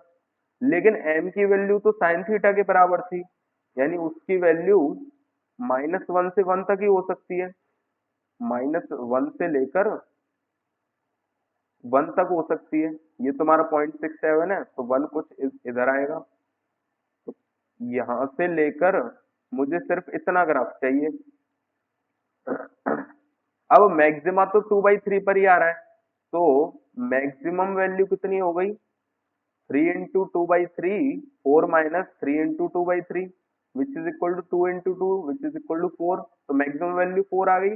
मिनिमम वैल्यू कितनी आ जाएगी भैया, मिनिमम वैल्यू आ रही है -1 पर, तो 3 इंटू -1, 4 माइनस 3 इंटू -1, तो ये हो जाएगा तुम्हारा 7, ये हो जाएगा -3, तो मिनिमम वैल्यू आ गई -21।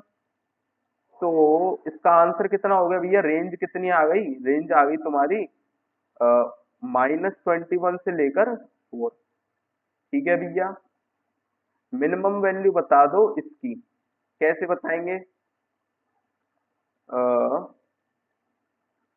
मिनिमम वैल्यू कैसे बताएंगे, देखो 3 tan थीटा का whole square plus 2 cot theta का होल स्क्वायर प्लस 12 कर दो -12 कर दो, यानी 2ab का एडिशन और 2ab का सब्ट्रैक्शन, यानी 12 plus 3 tan theta minus 2 cot theta का होल स्क्वायर।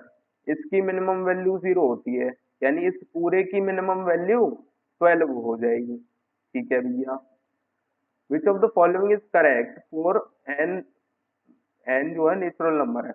देखो साइन थीटा की वैल्यू यहाँ से क्या आ रही है भैया, 1 प्लस 1/n, एन 1/n एक फ्रैक्शन आएगा, लेकिन साइन थीटा की वैल्यू 1 से बड़ी तो नहीं होती है, यानी ये तो कभी नहीं हो सकता। यहाँ क्या दे रखा है भैया, sine theta is equal to n square plus 1 upon n plus 1, तो आपको साफ दिख जाना चाहिए जो न्यूमरेटर है वो जल्दी जल्दी बढ़ेगा और डिनोमिनेटर धीरे धीरे बढ़ेगा, लेकिन ये जल्दी जल्दी बढ़ेगा, ये धीरे धीरे, यानी न्यूमरेटर की वैल्यू 1 से इजीली क्रॉस कर जाएगी। जैसे कि अगर मैं n इक्वल टू 2 पुट करूं, तो ये कितना आ गया भैया, ये आ गया 5 और ये आ गया 3, कितना आ गया 1.67 के आसपास, यानी n इक्वल टू 2 पर ही ये जो साइन थीटा है वो 1 से बड़ा पहुंच गया, जो कि पॉसिबल नहीं है। अच्छा, ये डी दे रखा है, डी में क्या दे रखा है, सेक थीटा की value n upon under root n square plus 1। अच्छा, under root of n square plus 1 जो है वो इससे तो बड़ा होगा, यानी कि under root of n square plus 1 n से बड़ा होगा, यानी कि ये बड़ा है ये छोटा है, तो सेक थीटा की वैल्यू 1 से छोटी आएगी। अब सेक थीटा की वैल्यू तो 1 से हमेशा बड़ी होती है, यानी कि डी भी हमारा फॉल्स हो जाएगा। ये क्या कह रहा है, सेक थीटा की value n plus 2 upon n minus 1, यानी n माइनस 1 प्लस 1, तो ये कितना हो गया 1 प्लस 3/n माइनस 1। तो ये तो कुछ भी हो सकता है, फ्रैक्शन है, कोई कोई फ्रैक्शन आएगा, लेकिन सेक थीटा की वैल्यू यहाँ पर 1 प्लस समथिंग है, यानी 1 से बड़ी आएगी, जो कि होती भी है, तो ये हमारा आंसर हो जाएगा। ठीक है भैया, ये सेम भैया थीटा 1 की वैल्यू, कॉस थीटा 1 की वैल्यू प्लस माइनस 1, ये भी प्लस माइनस 1, करते करते theta n, cos theta n की वैल्यू भी प्लस माइनस 1। पूछा क्या है भैया, मिनिमम वैल्यू बता दो, तो क्या करेंगे, इन सब की वैल्यू मिनिमम रख देंगे, मिनिमम यानी -1, तो क्या आ जाएगा -1 प्लस -1, कब तक, एन वैल्यूज तक, यानी -n हमारा आंसर हो जाएगा। ठीक है भैया, क्या बोल रहे हैं, sine square theta is equal to this. अब ये कब मीनिंगफुल होगा, जब x square minus 3x plus 3 0 से 1 के बीच में हो, तो जब मैं इसे सॉल्व करूंगा क्या हो जाएगा, यानी कि x minus 1 x minus 2 less than equal to 0, यानी x की वैल्यू 1 से 2 आ गई। और जब मैं इसे सॉल्व करूंगा तो क्या होगा भैया, x² minus 3x+3 greater than equal to 0। अब देखो जब मैं इसका रूट निकालूंगा यानी क्रिटिकल पॉइंट निकालूंगा तो वो कॉम्प्लेक्स आ जाएंगे। तो मुझे समझ आ जाएगा या तो ये ऑलवेज पॉजिटिव वाला चीज है या ऑलवेज नेगेटिव वाला।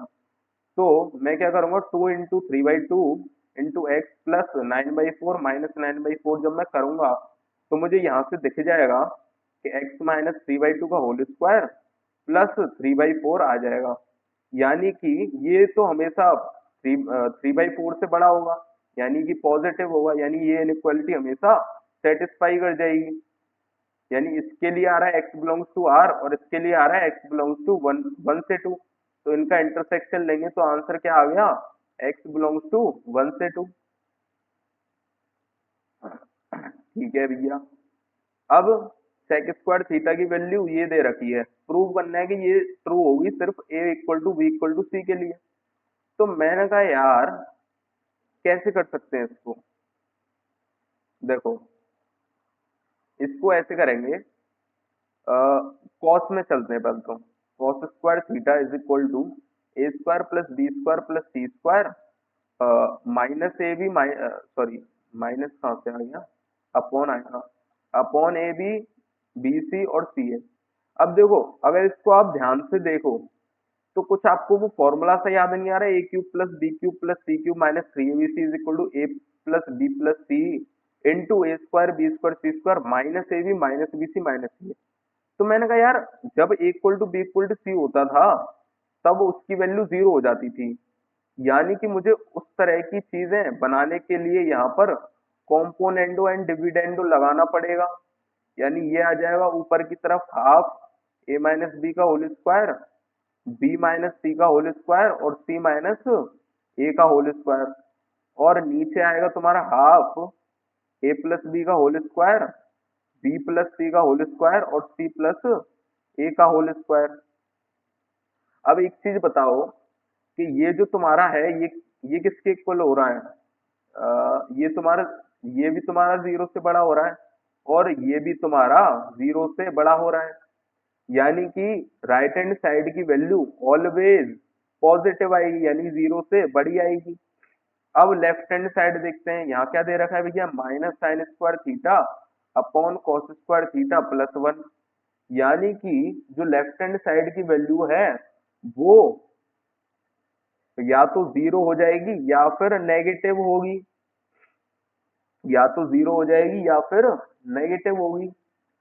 तो ये तो बोल रहा है कि भैया लेस देन इक्वल टू 0 और आरएचएस बोल रहा है कि हम तो भैया ग्रेटर देन इक्वल टू 0 हैं। यानी ये दोनों सेटिस्फाई कब कर जाएंगे, जब इन दोनों की वैल्यू 0 हो जाए। तो जब राइट हैंड साइड की वैल्यू 0 करूंगा तो ये तो हमेशा 0 से बड़ा होगा, है ना, क्योंकि प्लस दे रखा है सब जगह। लेकिन इसको मैं 0 बना सकता हूँ, ये 0 कब होता है, जब a equal to b equal to c हो जाए। ठीक है भैया। तो यहाँ पर कॉम्पोनेंडो डिविडेंडो भी सीख लिया, प्लस कॉम्पोनेंडो डिविडेंडो लगाने के बाद इसको ऐसे जो रचाया है ये भी सीख लिया। तो ये क्वेश्चन थोड़ा सा अच्छा था। ठीक है भैया। ये क्या दे रखा है, देखो under root 4 minus mod sec x दे रखा है, मॉड सेक एक्स दे रखा है। अब पूछ रहा है भैया रेंज बता दो इसकी, कैसे निकालेंगे, कैसे निकालेंगे। देखो सेक एक्स की रेंज कहाँ से कहाँ तक होती है, सेक एक्स की रेंज होती है तुम्हारी माइनस इन्फिनिटी से -1, यानी या तो लेस देन इक्वल टू -1 हो जाए या मॉड, एक सेकंड, मॉड सेक एक्स दे रखा है। तो मॉड सेक एक्स की वैल्यू तो हमेशा 1 से बड़ी आएगी या 1 के बराबर आएगी। माइनस मॉड सेक एक्स की वैल्यू कहाँ से कहाँ तक आएगी भैया, -1 से छोटी, -1 से छोटी आएगी। अब 4 का मैं माइनस करूंगा तो क्या हो जाएगा, यानी 4 को मैं ऐड कर दूं तो क्या होगा, ये 3 से हमेशा छोटा आएगा। और अब मैं जब रूट लगा दूं तो क्या होगा, तो ये √3 से छोटा आएगा। ठीक है। कोई दिक्कत? यहाँ तो कोई दिक्कत नहीं है ना। तो इसका आंसर कितना हो गया भैया? रेंज निकालनी है, रेंज निकालनी है। तो तुम्हारी इसकी वैल्यू कितनी आ गई? माइनस इन्फिनिटी से √3 मेरी आ रही है। क्या ये सही है? मॉड सेक एक्स की वैल्यू 1 से बड़ी, हाँ, 1 से इन्फिनिटी आएगी। तो माइनस करेंगे तो माइनस इन्फिनिटी से -1, तो रूट करेंगे तो ये 0 से,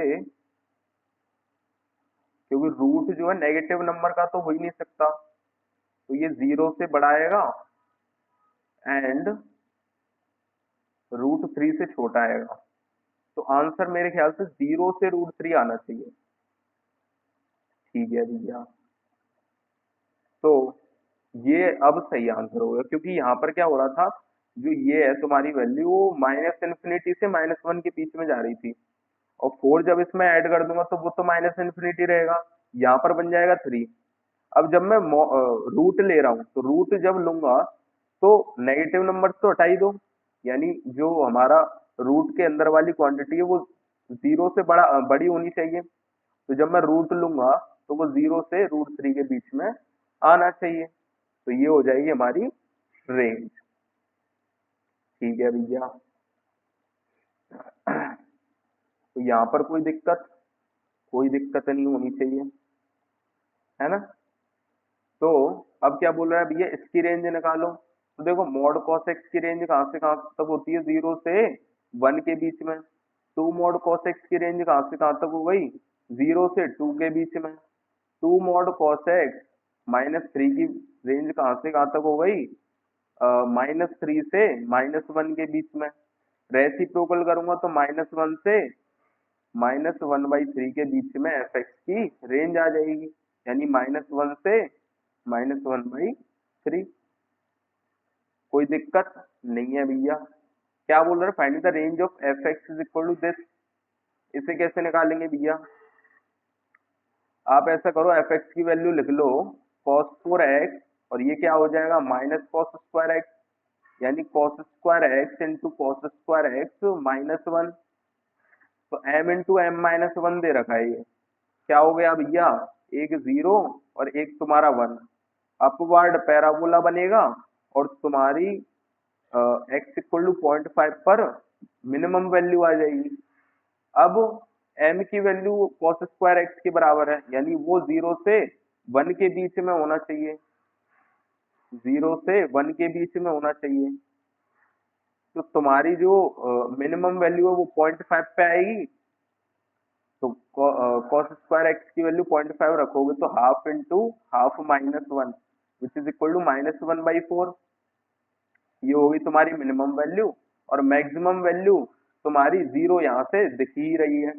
चाहे 0 पुट करो चाहे 1 पुट करो, तुम्हारी वो मैक्सिमम वैल्यू आएगी। यानी आंसर क्या हो गया भैया?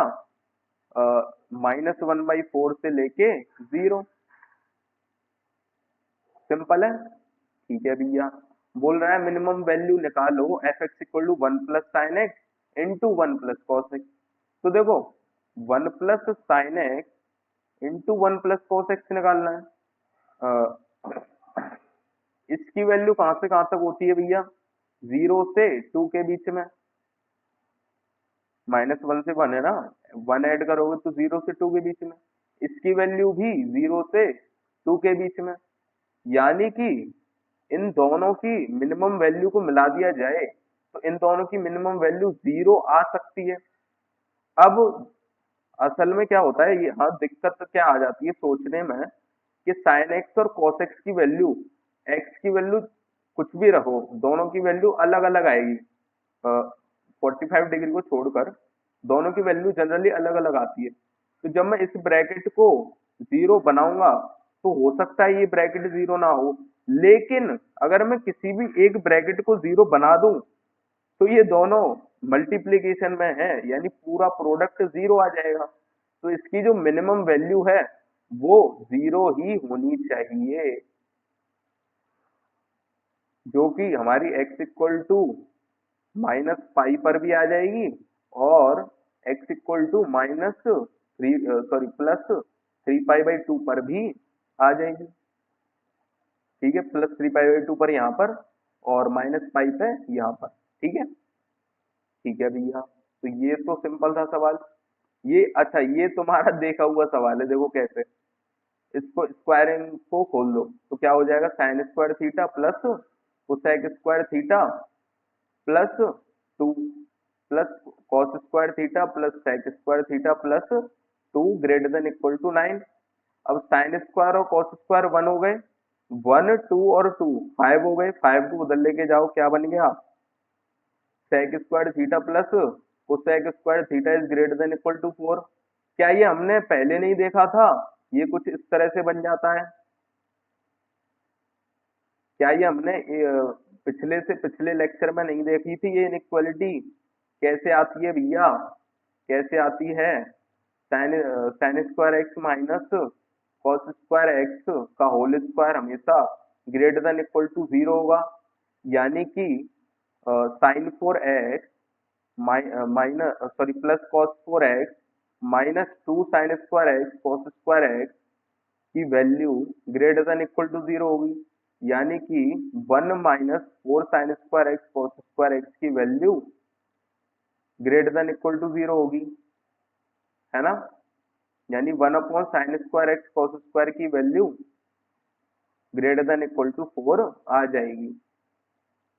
तो इजी टू सॉल्व क्वेश्चन है, कोई दिक्कत नहीं है, आसानी से सॉल्व कर दिया गया है। ठीक है,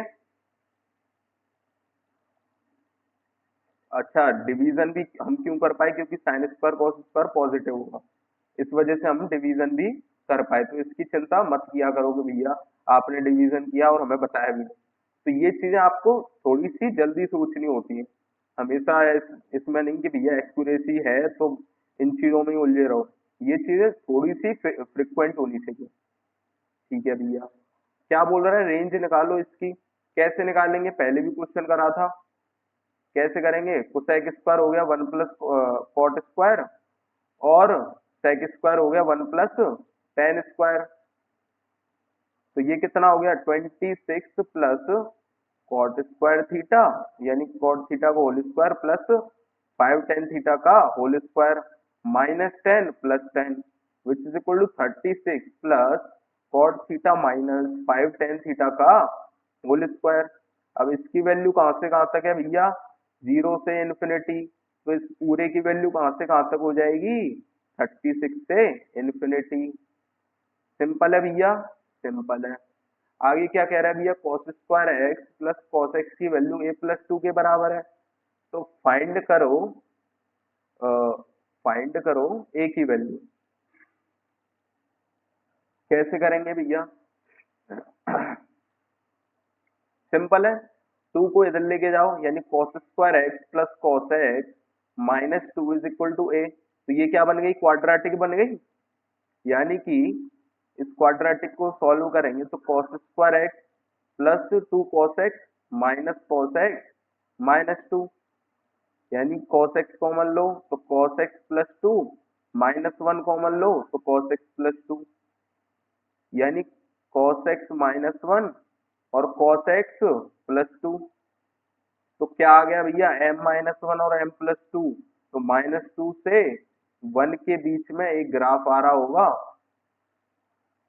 कुछ इस तरह से। 1 थोड़ा मैंने, रुको थोड़ी सिमेट्री बनाते हैं भाई, थोड़ी सी सिमेट्री बनाते ही, ये 1 है तो 2 कुछ यहाँ हो जाएगा, तो कुछ ग्राफ जो है यहाँ आएगा। तो इसकी जो मैक्सिमम वैल्यू है वो किस पर आएगी, -2 से 1 है तो -1/2 यानी -0.5 पर आएगी इसकी मैक्सिमम वैल्यू। अब हमें कहां से कहां तक चाहिए, cos x की वैल्यू होती है -1 से 1, तो हमें कहां से कहां तक चाहिए ये, -1 से 1 के बीच में चाहिए। तो इसकी जो मिनिमम वैल्यू है वो तो 0 आ जाएगी और मैक्सिमम वैल्यू -1/2 पर देखनी पड़ेगी। तो -1/2 जब मैं रखूंगा क्या हो जाएगा, -1/2 प्लस 2, क्या हो गया यहाँ पर,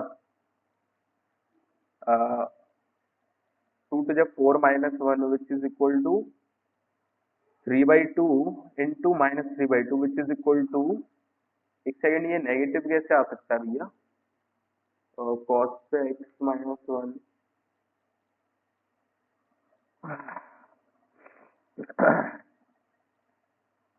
नेगेटिव कैसे आ सकता है? +2 minus cos x +2 minus 1, cos x की वैल्यू या तो 1 होगी या -2 होगी, तो -1/2 पर, यार एक सेकंड रुक जाओ, -1/2 पर ये तुम्हारी वैल्यू आ रही है -9/4 नहीं आ सकती यार। अरे मैंने डाउनवर्ड पैराबोला बना दिया है और मैं ही यहाँ पर कंफ्यूज होते जा रहा हूँ। डाउनवर्ड पैराबोला बनाकर मैं ही कंफ्यूज हो रहा हूँ। थोड़ा सा गलत हो गया भैया, क्योंकि अपवर्ड पैराबोला होना चाहिए। एम स्क्वायर को कोफिशिएंट पॉजिटिव दे रखा है, तो एक है तुम्हारा -2 और एक है तुम्हारा 1। तो मैं क्या करूंगा, कुछ इस तरह से ले जाऊंगा, ठीक है। अब ये तुम्हारी जो मिनिमम वैल्यू वो -1/2 पर आ गई, और मुझे क्या चाहिए, -1 से 1 तक का ग्राफ चाहिए। तो क्या हो जाएगा, मिनिमम वैल्यू तो -1/2 है, मतलब -1/2 पर जो -9/4 है वो आ गई तुम्हारी मिनिमम वैल्यू, और मैक्सिमम वैल्यू किस पर आ जाएगी, 1 पर आएगी। मैक्सिमम वैल्यू कितनी है, 0। तो इसका आंसर यानी एक की जो रेंज हो जाएगी वो कहां से कहां तक हो जाएगी, -9/4 से लेकर 0 तक, ठीक है। क्योंकि इसकी मिनिमम वैल्यू ये है, मतलब ये जो क्वाड्रेटिक है इसकी भी रेंज इससे इसके बीच में, यानी एक ही रेंज भी हमें इससे इसके बीच में रखनी पड़ेगी ताकि इस इक्वेशन के सॉल्यूशन हो पाए, ठीक है भैया। ये शायद हमारा लास्ट क्वेश्चन है, तो इसको कैसे करेंगे भैया? क्या कह रहा है, a² + 2a plus cosec square π/2 a + x is equal to 0, यानी कि cosec square π/2 a + x is equal to 1 minus a + 2a का होल, सॉरी देखो थोड़ा मैं जल्दी कर रहा हूँ, सॉरी। कुछ बच्चे यहाँ घबरा गए होंगे, मैंने कहा भैया रहने दो इसको, +1 और +1 करना है मुझे। तो मैं क्या करूंगा यहाँ पर, ये क्या बन गया, a + 1 का होल स्क्वायर बन गया, तो कोसेक स्क्वायर π/2 a + x की वैल्यू कितनी आ गई, 1 माइनस a + 1 का होल स्क्वायर आ गई। यानी कि जो कोसेक स्क्वायर की जो वैल्यू होती है वो कितनी होती है, 1 या 1 से बड़ी होनी चाहिए। अब ये क्या कह रहा है कि मैं 1 में से कुछ माइनस कर दूंगा, भैया हम कह रहे हैं 1 में से माइनस मत करो, लीस्ट वैल्यू कम से कम 1 तो दे। तो जब मैं लीस्ट वैल्यू 1 अटेन करने की कोशिश करूंगा तो मुझे इसकी वैल्यू 0 करनी पड़ेगी, यानी a की वैल्यू तो हमारी -1 आ गई, ठीक है भैया। अब जब a की वैल्यू जब मैं -1 पुट करूंगा तो क्या हो जाएगा, cosec square π/2 x - 1 is equal to 1 के बराबर, 1 के बराबर कितना आ जाएगी, कोसेक स्क्वायर की वैल्यू 1 के बराबर है, यानी कि कोसेक की वैल्यू किसके बराबर हो जाएगी, कोसेक की वैल्यू, या आप ऐसे सोचो कि भैया ये 1 कब होता है, जब साइन एक्स की वैल्यू 1 हो जाए। तो साइन एक्स की वैल्यू 1 कब होती है, साइन एक्स की वैल्यू 1 या -1 भी हो सकती है। तो x इक्वल टू और 90 डिग्री पर और तुम्हारा 3π/2 पर, तो इसकी वैल्यू जो π/2 x - 1 है, इसकी वैल्यू या तो π/2 हो जाए या फिर 3π/2 हो जाए, यानी x - 1 की वैल्यू, देखो इसको मैं इन जनरल भी लिख सकता हूँ। इन जनरल क्या हो जाएगा भैया, ऑड π/2 हो सकती है इसकी वैल्यू, यानी 2n - 1 π/2। कैसे करोगे, π/2 से तो π/2 कट गया, 2n - 1, यानी x की वैल्यू क्या आ सकती है, 2n के बराबर आ सकती है, जो कि सिंगेज में दे रखा था आंसर। तो मैंने आंसर मैच कराने की कोशिश करी है, नहीं तो आपका डिफरेंट आंसर भी आ सकता है अगर आप 1+1 ले लो तो। ठीक है, तो क्या हो गई, x की वैल्यू आ गई 2n के बराबर और a की वैल्यू आ गई -1 के बराबर। तो यहीं पर हमारा लेक्चर समाप्त होता है। आई होप कि आपने सारे क्वेश्चन खुद से ट्राई भी करे होंगे। तो मिलते हैं फिर अगली वीडियो में, तब तक के लिए गुड बाय।